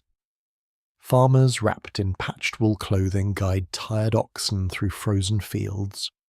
At roadside inns, travellers speak quietly about taxes, bandits, and officials demanding bribes. People still respect the emperor in many places, but faith in local governance weakens. That distinction matters enormously. Empires often fracture from the edges inward. Meanwhile, inside the court, factions compete over how China should respond to the changing world beyond its borders. Some officials insist foreign influence must remain tightly restricted despite recent defeats. Others argue the empire must study Western technology and military methods more seriously. Neither side fully understands what modernization would actually require. The Industrial Revolution transforming Europe cannot simply be copied through a few imported machines or translated manuals. It emerges from deeper systems involving finance, education, infrastructure, and political organization, but many Qing officials still think in narrower terms. Purchase stronger cannon, build better ships, replace incompetent commanders. These ideas not foolish exactly, just insufficient. You feel the emotional strain especially among scholar officials shaped by classical Confucian education. For generations, mastery of ancient texts has defined elite governance. Moral cultivation and literary knowledge remain central to political legitimacy. Now foreign powers armed with steam engines and industrial artillery have exposed painful weaknesses in that older order. The psychological shock runs deep. One provincial official reportedly admits privately that China resembles a great house with rotting beams, an image difficult to forget. Outside official circles, ordinary life continues under growing pressure. In crowded southern cities, labour competition intensifies. Rural families struggle with debt after poor harvests. Secret societies expand quietly through regions where state authority feels distant or corrupt, and opium remains everywhere. Despite the war supposedly fought over the trade, the drug itself does not disappear afterward. Smuggling continues, addiction persists. In some areas, the trade even expands further under weakened enforcement and growing foreign commercial presence. There is bitter irony in that. A war intended partly to resolve tensions surrounding opium leaves the underlying problem deeply embedded within society. You sit inside a roadside tea house one freezing evening while snow falls softly outside. Merchants warm stiff hands beside charcoal braziers while discussing rising grain prices and rumours from distant provinces. A travelling scholar complains about corruption within examination systems. Nearby, a veteran soldier drinks silently alone. No one mentions empire directly, yet everyone feels its strain. Back in Beijing, the emperor receives increasingly troubling reports from the south-central provinces. Religious movements grow more active. Local disturbances spread. Population displacement worsens after flooding in some regions. Officials warn that social unrest may become harder to contain. Among the most dangerous developments is the rise of a strange new religious movement, led by a failed examination candidate named Hong Xiu Quan. For now, he remains relatively obscure, but not for long. The Qing state has survived enormous crises before. Rebellions, invasions, famines, and dynastic transitions all scar China's long history. Many court officials likely assume current difficulties will also eventually stabilize. Yet the Opium War has altered something fundamental. It has revealed vulnerability. Foreign powers now understand the Qing Empire can be pressured militarily. Chinese subjects now understand the dynasty can be defeated visibly. That combination changes political gravity itself. As night deepens across Beijing, snow muffles the vast palace courtyards into exhausted stillness. An elderly court official bends over paperwork beneath flickering candlelight, trying to draft solutions for problems already spreading faster than reports can track. Beyond the palace walls, millions sleep beneath winter skies, uncertain of the future awaiting them. And somewhere far to the south, beneath humid river fog and drifting opium smoke, the empire's fragile authority continues slowly unravelling thread by thread. The foreigners keep asking for more, not always loudly, not always through threats, sometimes through polite letters carried carefully between offices scented with ink and damp paper, sometimes through smiling negotiations over tea, sometimes through missionaries arriving with medicine, Bibles, and unsettling confidence. But the pressure never truly stops. Years after the First Opium War, the treaty ports continue expanding into uneasy spaces where cultures overlap without fully trusting one another. Foreign merchants want broader access inland. Missionaries want legal protection and freedom to preach. Diplomats demand clearer recognition of Western political norms. And many Chinese communities grow increasingly suspicious with every new request. You walk through Canton on a humid afternoon where narrow streets pulse with noise and tension beneath hanging laundry and drifting cooking smoke. A foreign missionary passes carrying translated religious tracts while local residents watch him carefully from shaded doorways. No one says anything openly hostile, yet discomfort hangs in the air like approaching rain. Missionaries become particularly controversial during these decades. Some dedicate themselves sincerely to helping local communities. They establish schools, hospitals, and orphanages. Foreign doctors introduce medical practices that genuinely save lives in some regions. A mother brings her feverish child to a missionary clinic because no other treatment has worked. A translator stays late after lessons helping students practice unfamiliar words. These moments matter. History becomes dishonest when it turns human beings into pure symbols, and still, resentment deepens. Because missionary work arrives attached to imperial power, whether individual missionaries intend that connection or not, Chinese officials and local elites increasingly fear that Christianity undermines traditional social order and invites foreign interference into village life. Rumours spread constantly, some absurd, some partially true. One town whispers that missionaries steal children. Another claims foreign churches hide weapons. Missionaries in turn complain bitterly about harassment, official obstruction, and violent hostility from local crowds. Misunderstanding multiplies faster than trust. Meanwhile, foreign merchants continue pressing for expanded commercial privileges beyond the original treaty arrangements. British traders especially dislike remaining restrictions on inland travel and market access. Smuggling networks still operate widely, despite official prohibitions, and opium continues flowing into China in staggering quantities. That detail sits like poison beneath everything else. The First War did not end the trade. In practical terms, it helped normalize foreign commercial pressure instead. British merchants now operate with greater security while Chinese enforcement capacity remains weakened and inconsistent. You stand near a riverside warehouse at dusk where labourers unload cargo beneath dim lantern light. Crates move silently from boat to dock through networks everyone understands but few acknowledge directly. Silver changes hands, officials look away, lives continue narrowing around addiction. The atmosphere feels tired now rather than shocked, as though society has grown accustomed to carrying a wound without healing it. Inside the Qing administration, debate continues over how to handle growing foreign presence. Some officials advocate cautious accommodation to avoid further military humiliation. Others insist foreign influence must be resisted more aggressively before Chinese sovereignty erodes entirely.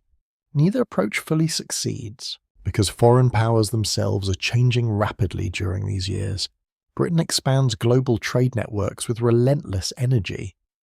France grows more assertive abroad. The United States also seeks commercial access across Asia. Steamships shorten distances. Telegraph systems begin accelerating communication. Industrial production increases military and economic power at unprecedented scale. The Qing Empire still moves according to older bureaucratic rhythms. You can feel the mismatch in diplomatic encounters. A British envoy expects direct state-to-state negotiation between equals. A Qing official responds through hierarchical traditions shaped over centuries. Both sides interpret the other as stubborn, arrogant, or deliberately insulting. Translation struggles to bridge assumptions that deep, even seemingly minor incidents become dangerous. A dispute over legal jurisdiction, a sailor arrested after drunken violence, a missionary demanding protection from local authorities. Every confrontation now carries larger political meaning because trust has deteriorated so badly. In the treaty ports themselves, daily coexistence grows increasingly complicated. Wealth accumulates rapidly for some Chinese intermediaries connected to foreign commerce. Elegant houses rise beside muddy alleys crowded with migrant labourers seeking work. One wealthy merchant hosts elaborate dinners with imported wine and European furniture, while famine refugees arrive outside the city walls searching desperately for employment. Modernity enters unevenly, and uneven change often breeds instability. Beyond the coastal cities, many ordinary Chinese people still know foreigners mainly through rumour, scattered encounters, or second-hand stories. Yet anti-foreign feeling spreads gradually as missionaries travel farther inland and treaty arrangements become more visible symbols of humiliation. A village elder may never meet a British merchant personally while still believing foreigners threaten the moral balance of the empire. Such beliefs do not emerge from nowhere. The memory of bombardment and unequal treaties remains fresh. Meanwhile, foreign communities inside China often isolate themselves socially. Europeans gather in exclusive clubs and residential districts where they recreate fragments of home life beside unfamiliar surroundings. Newspapers complain about Chinese customs while Chinese residents complain about foreign behaviour in return. Everyone watches everyone else. A British merchant walking through a crowded Chinese market feels observed constantly. A Chinese clerk entering a foreign office feels equally uneasy. The emotional distance persists even during cooperation, and beneath everything lies the unresolved question haunting both sides. Who truly controls China now? The Qing state still governs enormous territories and populations, yet foreign powers increasingly possess special privileges. Military leverage, and commercial influence operating partly beyond Chinese authority. It is not formal colonization. Not yet, but sovereignty itself begins feeling thinner around the edges. One rainy evening, you shelter beneath the awning of a tea shop while thunder rolls above the harbour. Foreign sailors hurry through muddy streets laughing too loudly after drinking. Nearby, an elderly Chinese teacher quietly closes his school shutters before dark. For a long moment, both worlds share the same rainwater running through the gutters. Then they separate again into suspicion, necessity, and unfinished history. And somewhere within that fragile tension, another crisis is already beginning to form. The ship itself is small enough to seem almost forgettable. A launcher named Arrow rocks gently in the water near Canton during the autumn of 1856, its weathered hull creaking against the current while humid wind moves across the Pearl River. Chinese sailors move about the deck with tired familiarity. Laundry hangs drying near the stern. Somewhere below, Someone coughs in the stale heat trapped beneath the boards. Nothing about the vessel suggests it will help ignite another war. And yet history often turns upon incidents that initially appear minor, confused, or absurdly specific. The Arrow is technically a Chinese-owned ship once registered under British authority in Hong Kong. By 1856, the exact status of its registration has become murky. Accounts differ. Paperwork may have expired. Officials later contradict one another. Historians still debate some details. But the emotional reality matters more than bureaucratic precision now. Chinese authorities board the ship near Canton on suspicion of piracy and smuggling. Several crewmen are arrested. According to British officials, Chinese soldiers also lower or insult the British flag during the operation.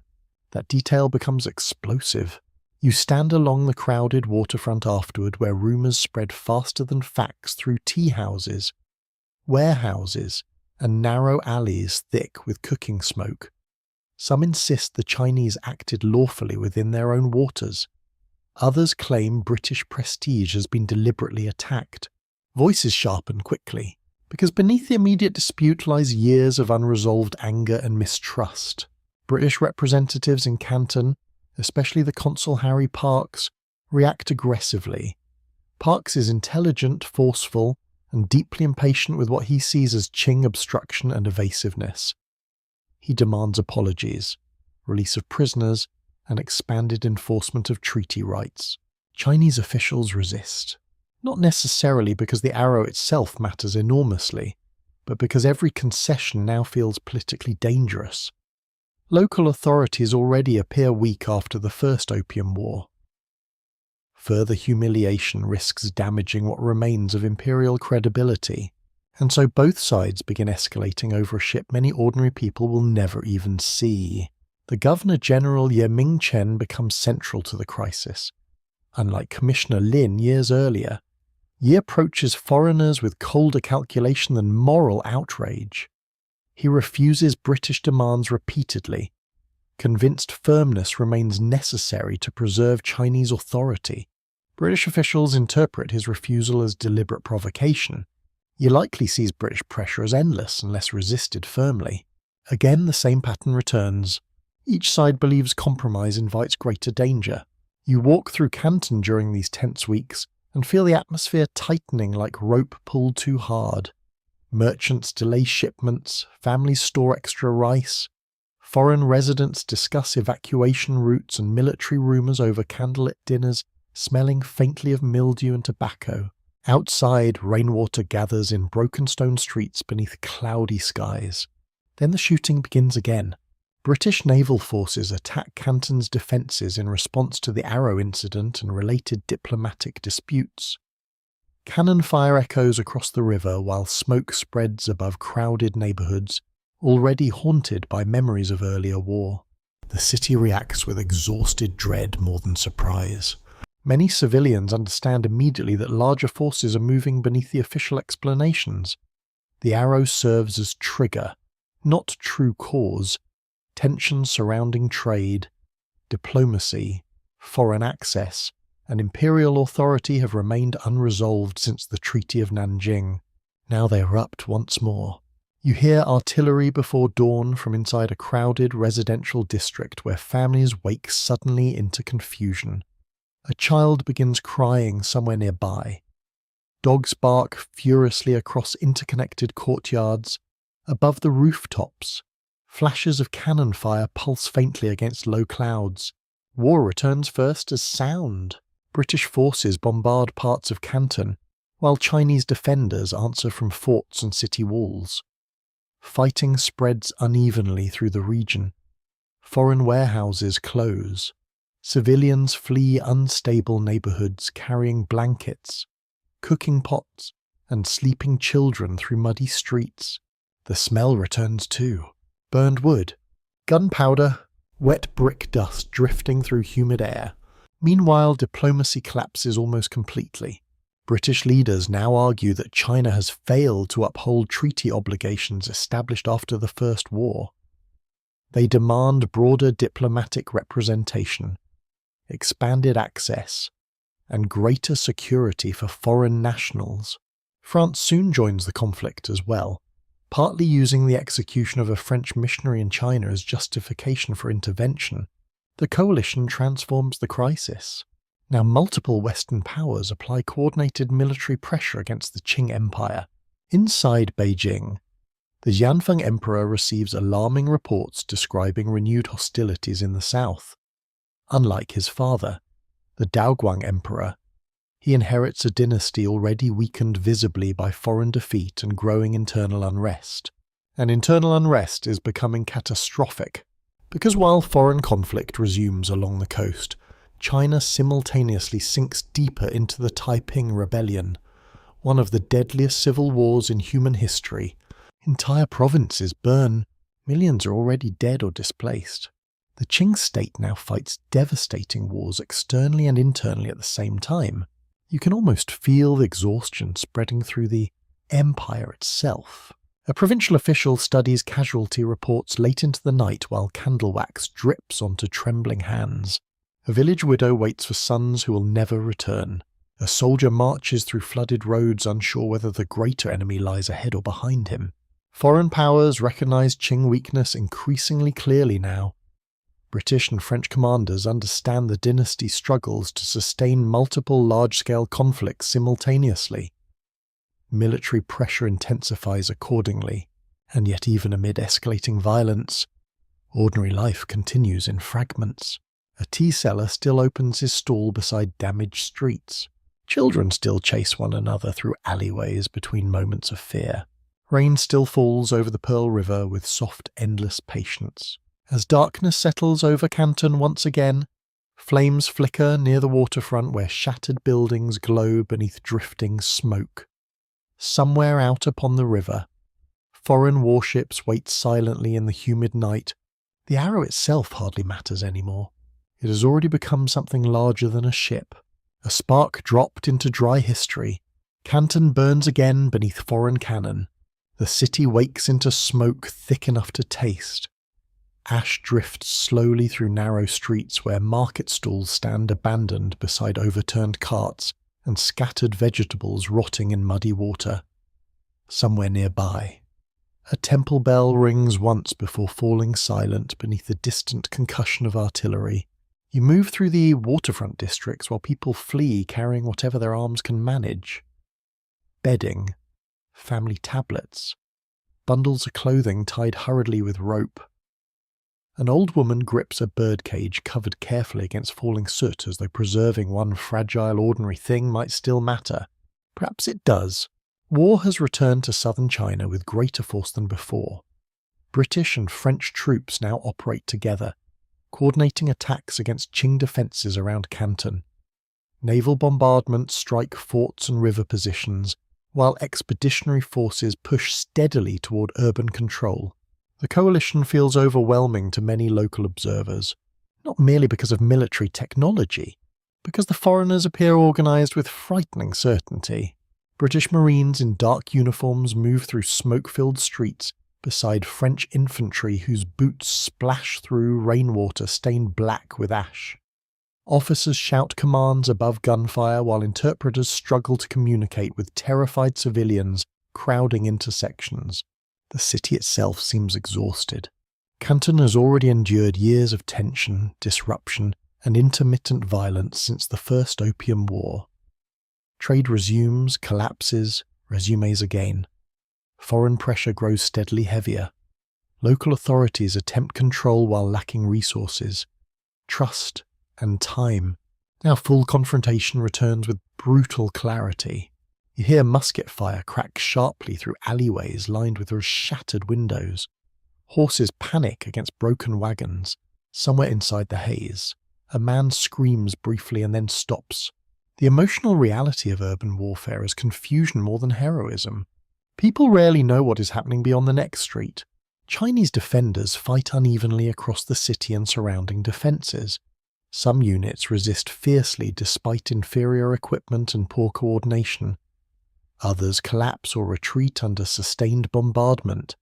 Foreign accounts often describe Qing forces dismissively, but the situation is more complicated than simple cowardice.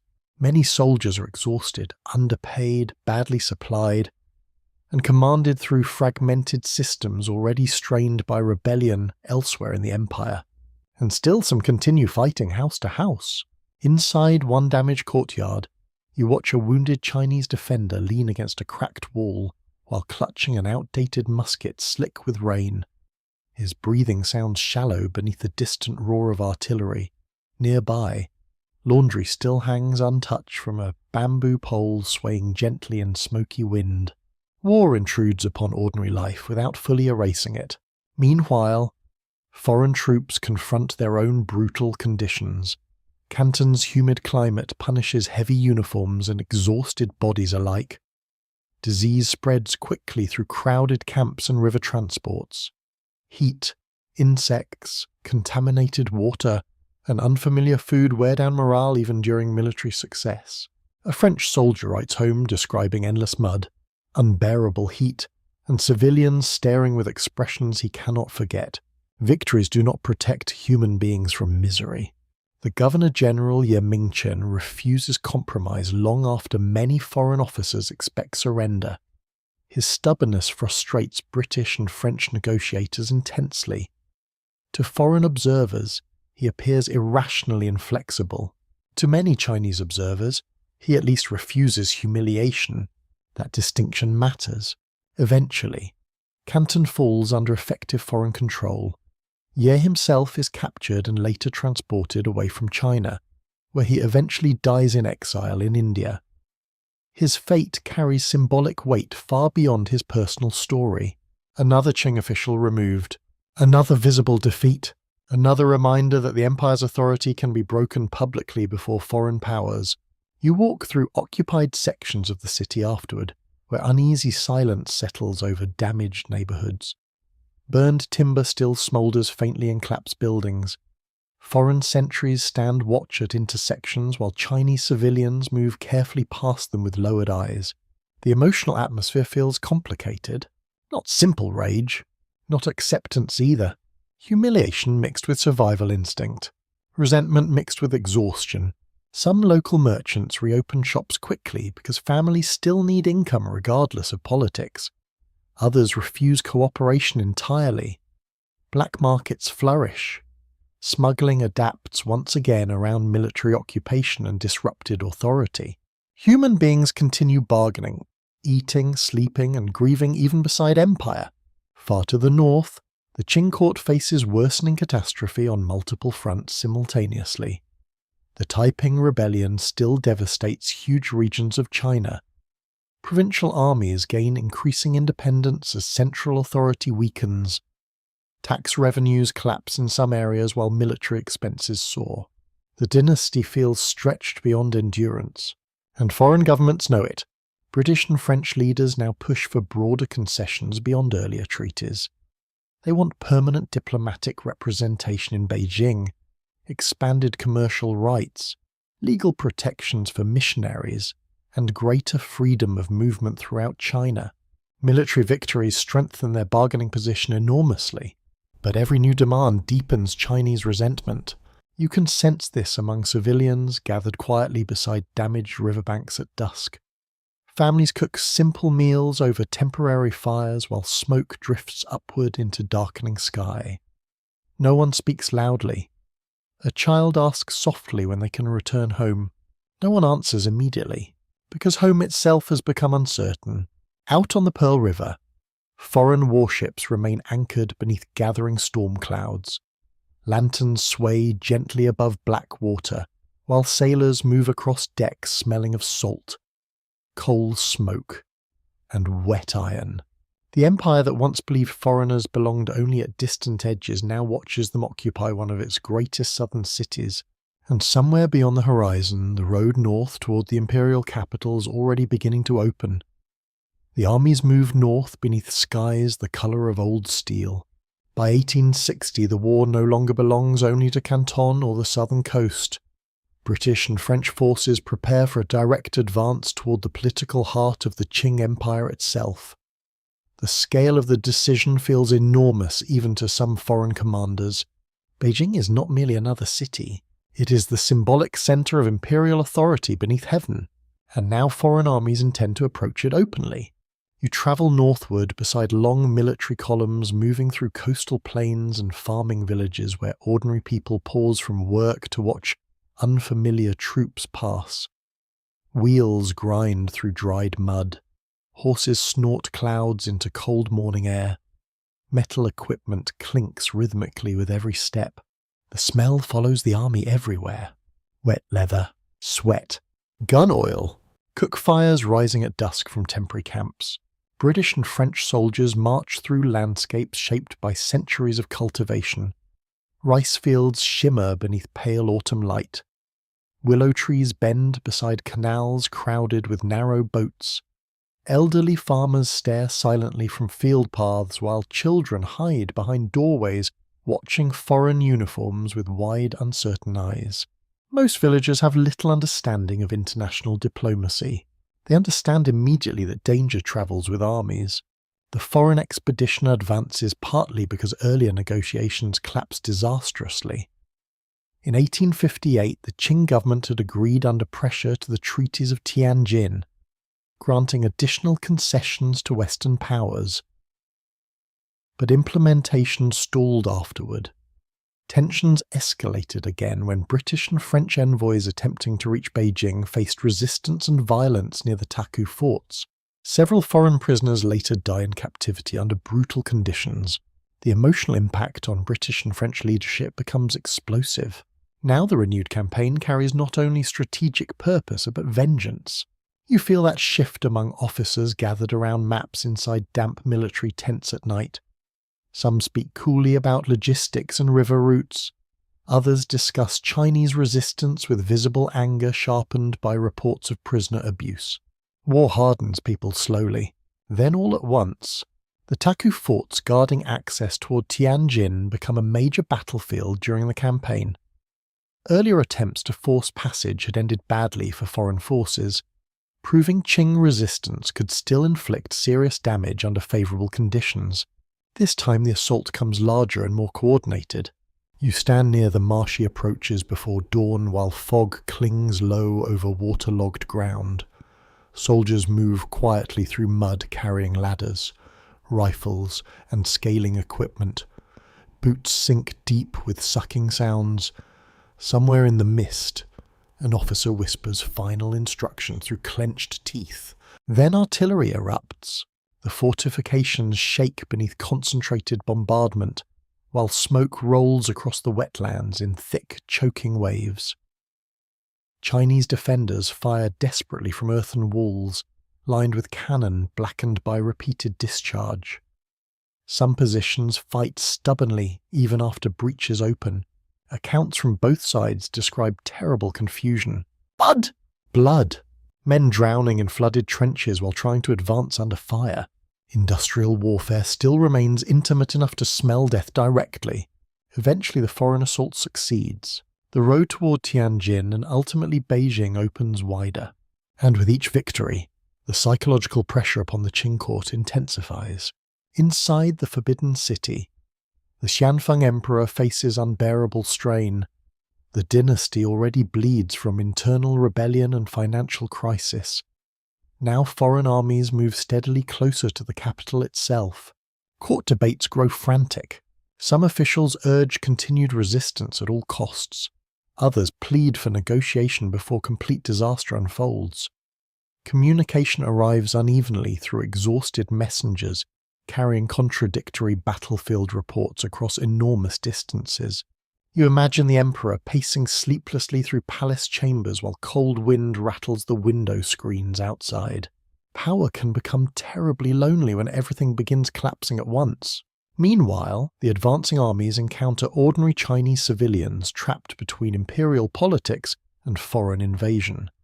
Villages along the route empty before troops arrive. Families bury valuables beneath floorboards or flee carrying possessions balanced across bamboo poles. A grandmother grips her grandson's hand while watching smoke rise from distant fields. A shopkeeper quietly boards his windows knowing it may not matter. War transforms geography into uncertainty. And still the armies continue north. British and French commanders increasingly recognize how fragile Qing authority has become in many regions. Local officials struggle to coordinate defense effectively.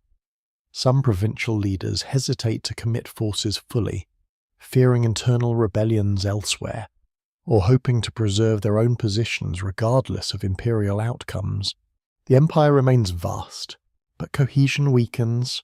You pass through Tianjin after foreign occupation, where uneasy calm settles across streets crowded with soldiers, labourers, translators, and displaced civilians. Market activity resumes cautiously beneath military supervision.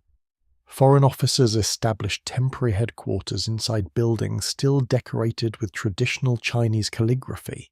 Conquest often arrives looking strangely administrative after violence ends. Paperwork spreads almost as quickly as smoke, yet beneath the surface, resentment deepens everywhere. Chinese civilians watch foreign troops march through their cities with expressions difficult to forget. Not theatrical hatred exactly, something quieter. Wounded dignity. Foreign soldiers in turn move through unfamiliar environments carrying fear, arrogance, curiosity, exhaustion, and homesickness all tangled together. Empires are built partly from misunderstandings sustained at scale. As autumn deepens, cold winds begin sweeping across northern China. Dry leaves gather along roadside ditches while campfires flicker beneath darkening skies. Somewhere ahead, beyond the plains and river crossings, lies Beijing itself, the imperial capital, the centre of a civilization that once believed no foreign power could truly threaten it. And now, for the first time in centuries, foreign armies are close enough to smell its distant smoke. The gardens burn beneath an autumn sky streaked gold and black. Outside Beijing, the imperial summer palace stretches across lakes, pavilions, bridges, carved corridors, and carefully shaped landscapes designed over generations to reflect harmony between human beauty and the natural world. Willow branches lean over still water. Painted halls glow softly in afternoon light. Stone pathways wind through quiet gardens where emperors once escaped the rigid formality of the Forbidden City. For a moment before the fire begins, the place feels untouched by war. Then smoke rises above the trees. You stand at the edge of the grounds while British and French troops move through the palace complex after the collapse of negotiations, surrounding imprisoned foreign envoys and soldiers. Some prisoners returned brutally tortured. Others died in captivity from abuse, starvation, or exposure. The news horrifies foreign commanders, especially Lord Elgin, the British High Commissioner. What follows remains one of the most emotionally charged acts of the entire conflict, and one historians still debate fiercely. The decision is made to destroy the Summer Palace as punishment and warning to the Qing court.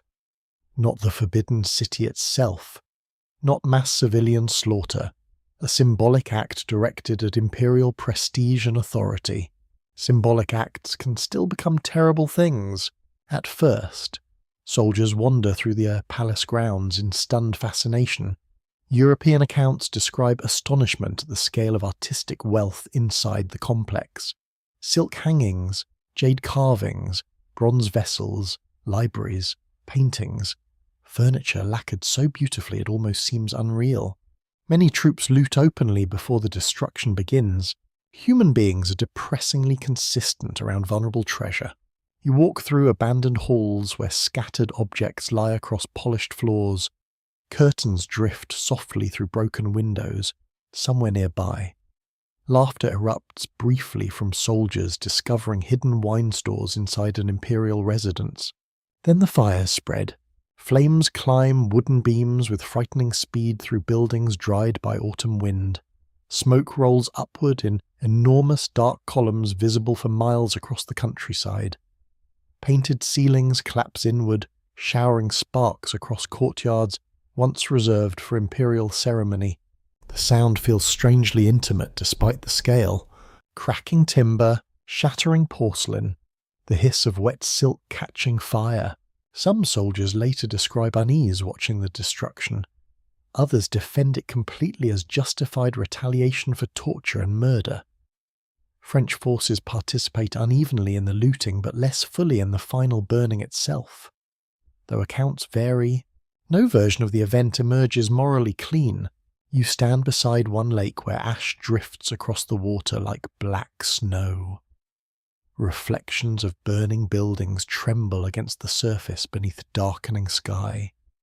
Nearby, a Chinese caretaker kneels silently among scattered debris, staring at flames consuming structures he may have known his entire life. Empires often destroy beauty while claiming necessity.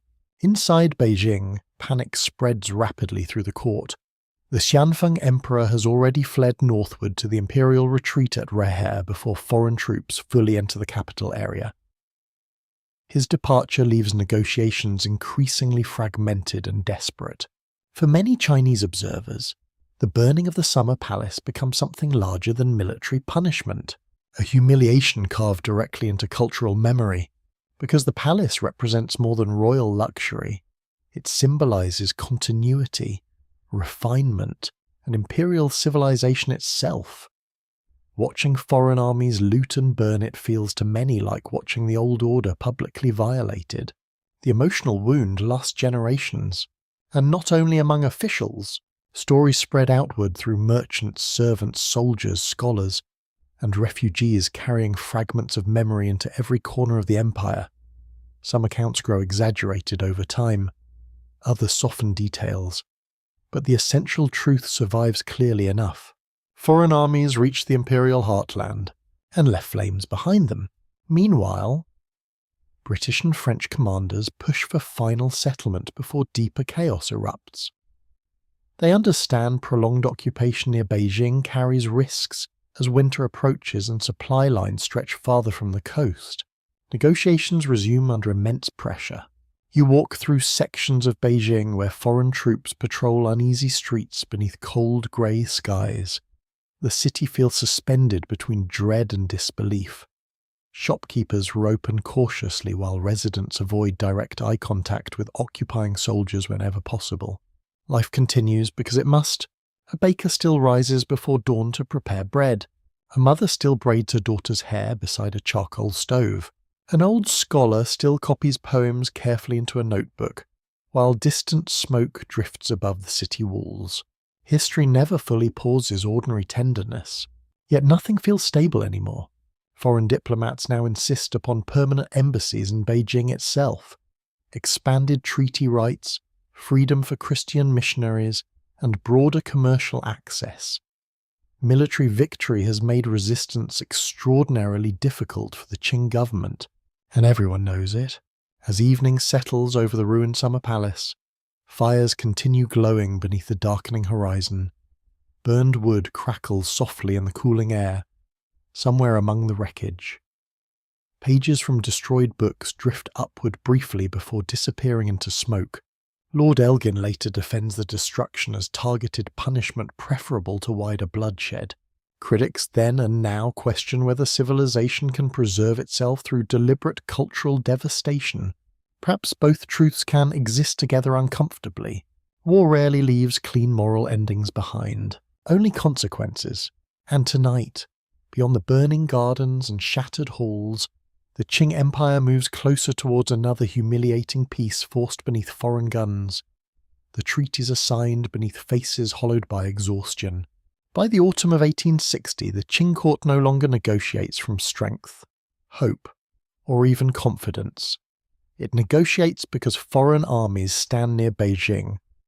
Imperial authority has fractured visibly, and the dynasty fears even greater catastrophe if fighting continues. Inside dim reception halls, officials sit through long diplomatic sessions while cold air presses against the windows from outside. Inkstones rest beside trembling hands. Translation passes slowly between languages layered with suspicion and wounded pride. No one mistakes this for equal diplomacy. The resulting agreements, known collectively as the Convention of Beijing, expand and confirm the earlier treaties of Tianjin. Britain, France, and eventually other foreign powers gain broader rights and deeper access throughout China. Foreign embassies will now stand permanently in Beijing itself. Additional ports open to international trade. Missionary activity receives greater legal protection, foreign travel expands inland, and perhaps most bitterly of all, the opium trade effectively becomes legalized through the new commercial environment surrounding the treaties after decades of conflict, pressure, and social destruction. The drug at the center of so much suffering now moves with increasing openness through imperial markets. There is something almost unbearably tragic in that. You stand near the outskirts of Beijing, watching caravans move slowly along dusty roads beneath pale autumn sunlight. Merchants, soldiers, refugees, diplomats, and labourers all continue travelling through landscapes still scarred by war. Wheels creak. Horses breathe steam into cold morning air. Smoke rises from cooking fires beside temporary camps. History keeps moving even when dignity does not recover so easily. For Qing officials, the emotional burden feels enormous. Many understand clearly that the dynasty has entered a new era of constrained sovereignty. Foreign powers now possess treaty rights enforced not through mutual respect, but through demonstrated military superiority. And everyone remembers the Summer Palace. The memory hangs over negotiations like smoke that refuses to clear. Some officials still argue privately that compromise buys time for eventual recovery. Others fear every concession simply invites future demands. Neither side entirely trusts the other anymore. Perhaps they never truly did. Prince Gong emerges during these negotiations as one of the more pragmatic Qing leaders, willing to engage directly with foreign diplomacy after the emperor's flight northward. Younger than many senior officials and more flexible in temperament, he recognizes the immediate necessity of avoiding complete collapse. Pragmatism, however, rarely protects people from humiliation. You can imagine him sitting through endless meetings while foreign envoys calmly dictate terms shaped by battlefield victories. Every sentence likely carries emotional weight far beyond the words themselves, because language now redraws power. The treaties alter legal structures inside China in ways ordinary people gradually begin feeling over the coming decades. Foreign nationals receive expanded extraterritorial protections, meaning many fall outside direct Chinese legal jurisdiction. Customs systems increasingly involve foreign oversight. Treaty ports continue growing into hybrid commercial spaces shaped partly beyond Qing control.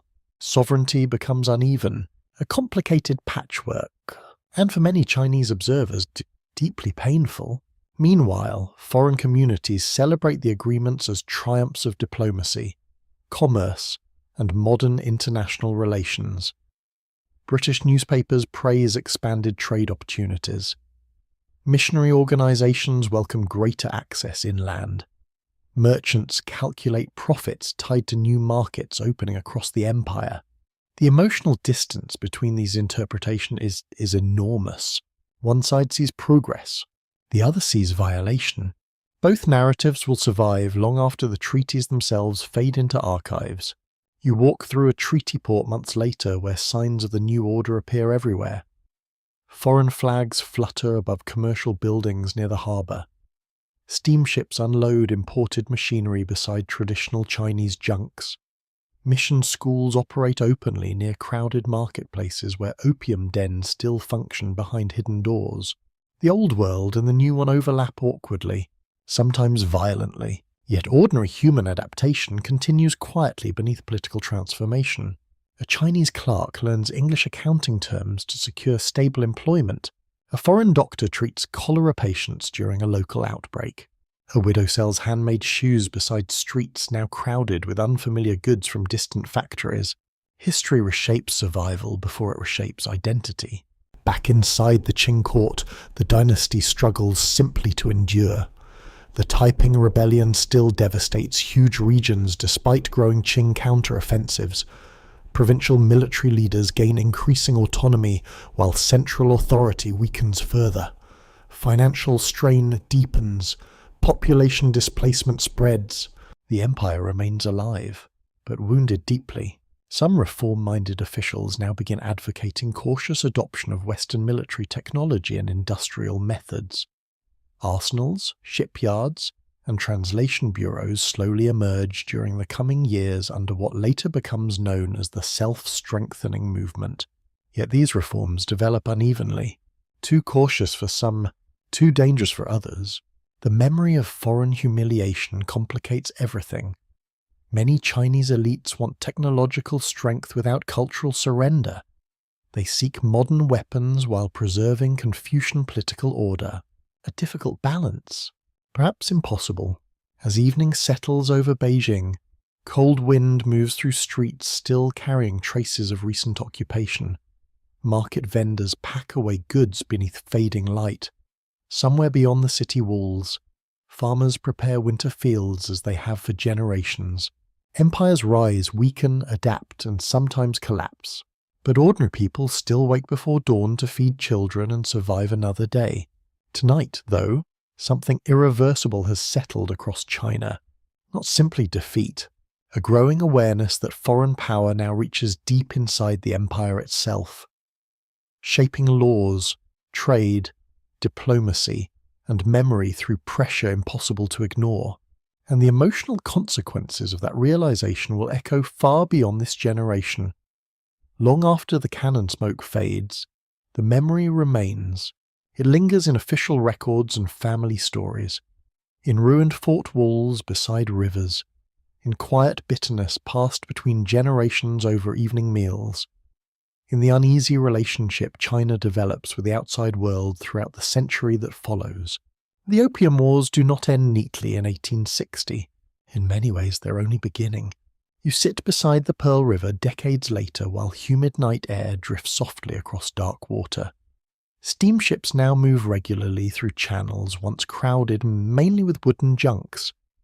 Foreign warehouses line sections of the waterfront, beside electric lamps and telegraph wires. The modern world has arrived unevenly, noisily, and often violently. China changes because it must, yet the changes come wrapped in humiliation. That emotional contradiction shapes nearly everything afterward.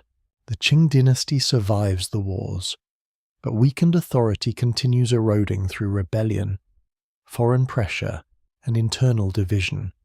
The Taiping Rebellion alone kills millions before finally collapsing. Later conflicts follow. Famine spread through vulnerable regions. Foreign powers demand additional concessions repeatedly across the late 19th century.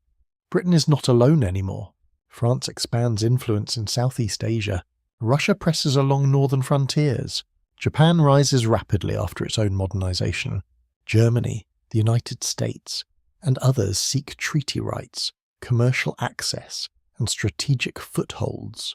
China increasingly becomes a place foreign empires compete to influence, without fully colonizing outright. A wounded giant surrounded by hungry governments.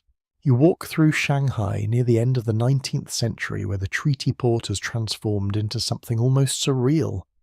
European-style banks rise beside Chinese markets, fragrant with sesame oil, fish, and coal smoke. Rickshaws race past tram lines. Wealth concentrates dazzlingly in some districts while labourers sleep crowded together near polluted canals. Modernity arrives unevenly everywhere. The foreign concessions develop into semi-autonomous spaces governed through overlapping legal systems. Some Chinese entrepreneurs thrive within the new commercial order. Others feel permanently displaced inside their own country, and always beneath the economic transformation rests memory.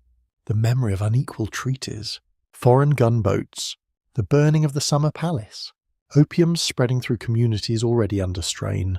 Historians later begin describing this broader era as China's century of humiliation. The phrase itself emerges more prominently in the 20th century.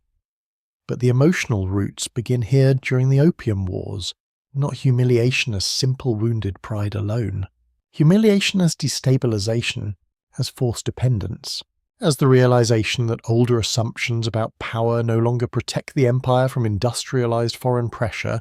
You feel this emotional inheritance even among reformers trying desperately to strengthen China afterward.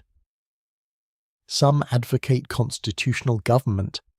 Others emphasize military modernization or industrial development.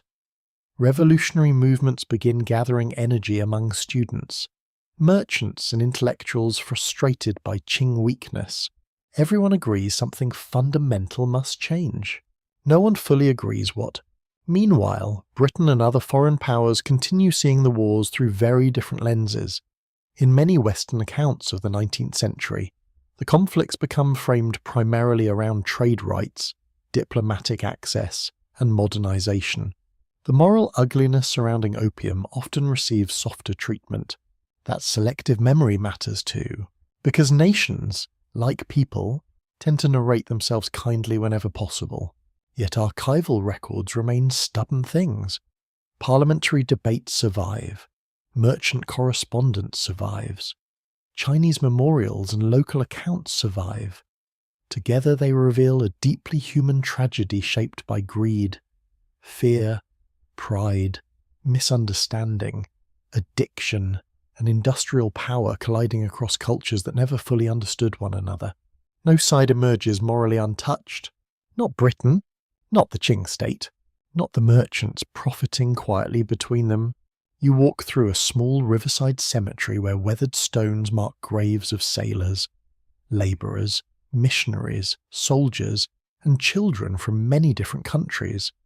Some died from combat, others from disease or exhaustion. A few simply vanished into the ordinary hardship of 19th century life abroad. Empires are built from policies, but also from bodies. That truth often disappears inside grand historical narratives. And still, amid all the suffering, human connection never vanishes entirely. Chinese translators form friendships with foreign merchants. Missionary doctors save lives during epidemics. Students study foreign sciences while preserving classical traditions. Families adapt creatively to changing economic realities. History resists becoming pure darkness or pure progress. It remains messier than that. By the early 20th century, the Qing Dynasty finally collapses altogether after generations of mounting pressure and failed reform. Revolution replaces empire. New ideologies compete to define China's future. Nationalist movements draw heavily upon memories of foreign humiliation and unequal treaties. The Opium Wars continue echoing politically long after the last veterans die. Even in modern China, the memory remains deeply alive. School textbooks revisit the wars as foundational national trauma. Museums preserve artifacts from the conflicts. The destruction of the Summer Palace still carries emotional power. Discussions about sovereignty, foreign influence, and national dignity often trace roots back to this period, whether explicitly or not. The river remembers too, in its own indifferent way. Tonight the Pearl River moves quietly beneath modern bridges lit by electric light unimaginable to those who fought along these shores generations earlier. Cargo ships pass where British gunboats once anchored in smoke and thunder. Water carries everything forward eventually, but not always away. Some nights, standing beside the dark current, you can almost imagine the layered ghosts still drifting there together. A Qing official clutching worried reports, a British sailor staring homesick toward the horizon, a labourer unloading opium crates beneath lantern light, a family waiting for war to pass. History breathes through ordinary people long after empires change names. Night settles gently over the Pearl River once more. The water moves slowly beneath modern lights now, reflecting towers of glass, cargo cranes, apartment windows, and the soft glow of distant ferries crossing the dark. Somewhere along the riverbank, a late train hums through the city while rain begins falling lightly against the pavement. The world has changed almost beyond recognition, and yet certain feelings remain strangely familiar. Exhaustion, ambition, fear of decline, hope that tomorrow may still become kinder than today. You stand quietly beside the water where so much of this story first unfolded. Nearly 2 centuries have passed since British warships forced their way into China's guarded ports. Yet the echoes linger everywhere if you listen carefully enough. Not only in museums or textbooks, in memory, in politics, in the emotional relationship between nations. The Opium Wars were never simply about opium alone. The drug mattered terribly. Of course, it ruined lives, distorted economies, and became the poisonous centre around which entire systems of profit revolved. But beneath the trade itself lay something even larger. A collision between worlds entering modernity at different speeds. Britain arrived powered by industrial expansion, naval supremacy, and growing imperial certainty. China remained immense, sophisticated, and deeply rooted in older assumptions about order, authority, and civilization. Neither side fully understood the other, and misunderstanding mixed with greed can become catastrophic very quickly. You think back now to the people carried through this long unfolding tragedy. Commissioner Lin standing beside trenches of destroyed opium, believing moral resolve could still protect the empire. British merchants staring anxiously at silver ledgers while convincing themselves commerce justified nearly anything. Sailors crossing oceans they barely understood. Families fleeing bombardment through smoke-filled streets. Translators balancing two languages and never fully belonging to either world. Most of them never imagined they were shaping history that future generations would still debate centuries later. They were simply trying to survive their own moment. Perhaps that is always true. History often feels inevitable when viewed backward. Yet, while living through it, people mostly experience confusion, partial information, personal worry, and ordinary routines interrupted by forces larger than themselves. A mother still cooks dinner during wartime. A clerk still worries about unpaid debts. A soldier still misses home. Even while empires break apart around them, the Opium Wars changed China profoundly, but they also changed the wider world. They accelerated patterns of imperial expansion across Asia. They reshaped global trade. They revealed the terrifying reach of industrial military power against states unprepared for it. And they left emotional scars that lasted far longer than treaties. Humiliation can survive inside national memory for generations. So can resentment. So can determination. In the decades that followed, China endured rebellion, occupation, revolution, famine, civil war, and extraordinary transformation. Yet through all of it, the memory of foreign coercion remained a powerful current beneath public life. Not because history traps nations permanently, but because memory shapes how nations interpret danger, sovereignty, and dignity. Tonight, though, beside the river, the story feels quieter than politics. More human. You hear soft rain striking the water while cargo ships move patiently through the darkness carrying electronics, machinery, food, clothing, and countless objects connecting modern economies together across oceans once crossed only by sail and monsoon wind. Trade still binds the world. Nations still compete. Power still shifts restlessly between empires old and new. And ordinary people still try to build meaningful lives beneath systems they did not design. There is something strangely comforting in recognizing that continuity. The people who lived through the Opium Wars were not ancient abstractions carved into textbooks. They were tired, frightened, proud, ambitious, stubborn, grieving human beings walking through uncertainty exactly as people do now. Some acted cruelly, some acted bravely. Many acted inconsistently, carrying both kindness and selfishness together in the same heart. Most history works that way. As the night deepens, the rain begins easing again. The city quiets slightly. Reflections tremble softly across the river where lanterns once floated beside warships and opium boats beneath monsoon clouds.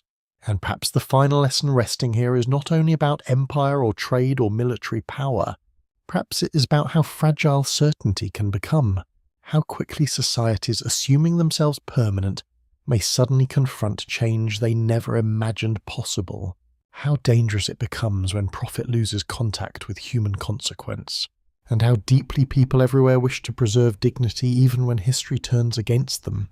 For all the destruction carried through these years, the story never fully loses sight of ordinary tenderness. A grandfather teaching calligraphy beside candlelight while distant unrest grows outside the city walls.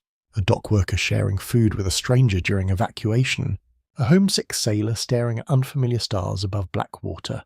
Small moments, human moments, the kind history books often leave behind. But not tonight. Tonight we remember them too. And as the Pearl River continues carrying its dark water quietly toward the sea, the old empires fade into the distance behind us, leaving only memory, reflection, and the soft sound of rain moving across the surface of the world. The story settles now into silence. If you made it all the way through this long journey tonight, I would genuinely love to hear your thoughts below. Tell me where you listened from, what moments stayed with you most, and which corners of history you find yourself returning to when the world grows restless. Perhaps certain images will linger with you after this. Lantern light on river water, wet streets in Canton, smoke above the summer palace, the quiet loneliness of officials trying to hold together a world already slipping from their hands. History can sometimes feel distant when reduced to dates and treaties, but when you slow down enough to sit beside the people living through it, the past becomes softer, sadder, and much more recognizable. The Opium Wars were not inevitable in the way storms are inevitable. They were shaped by choices made gradually across years. Trade decisions, political pride, fear, addiction, ambition, misunderstanding. Human beings convincing themselves they still had more time before consequences arrived. And perhaps that is why these stories continue mattering, because every generation believes its systems are permanent until suddenly they are not. Thank you for spending these hours here beside the river with me tonight. There are many more journeys still waiting for us across forgotten empires. Distant roads, cold battlefields, candlelit libraries, crowded ports, and sleeping cities carried quietly through time. Until then, may your evening be peaceful, your rest be deep, and your thoughts drift gently wherever history calls next.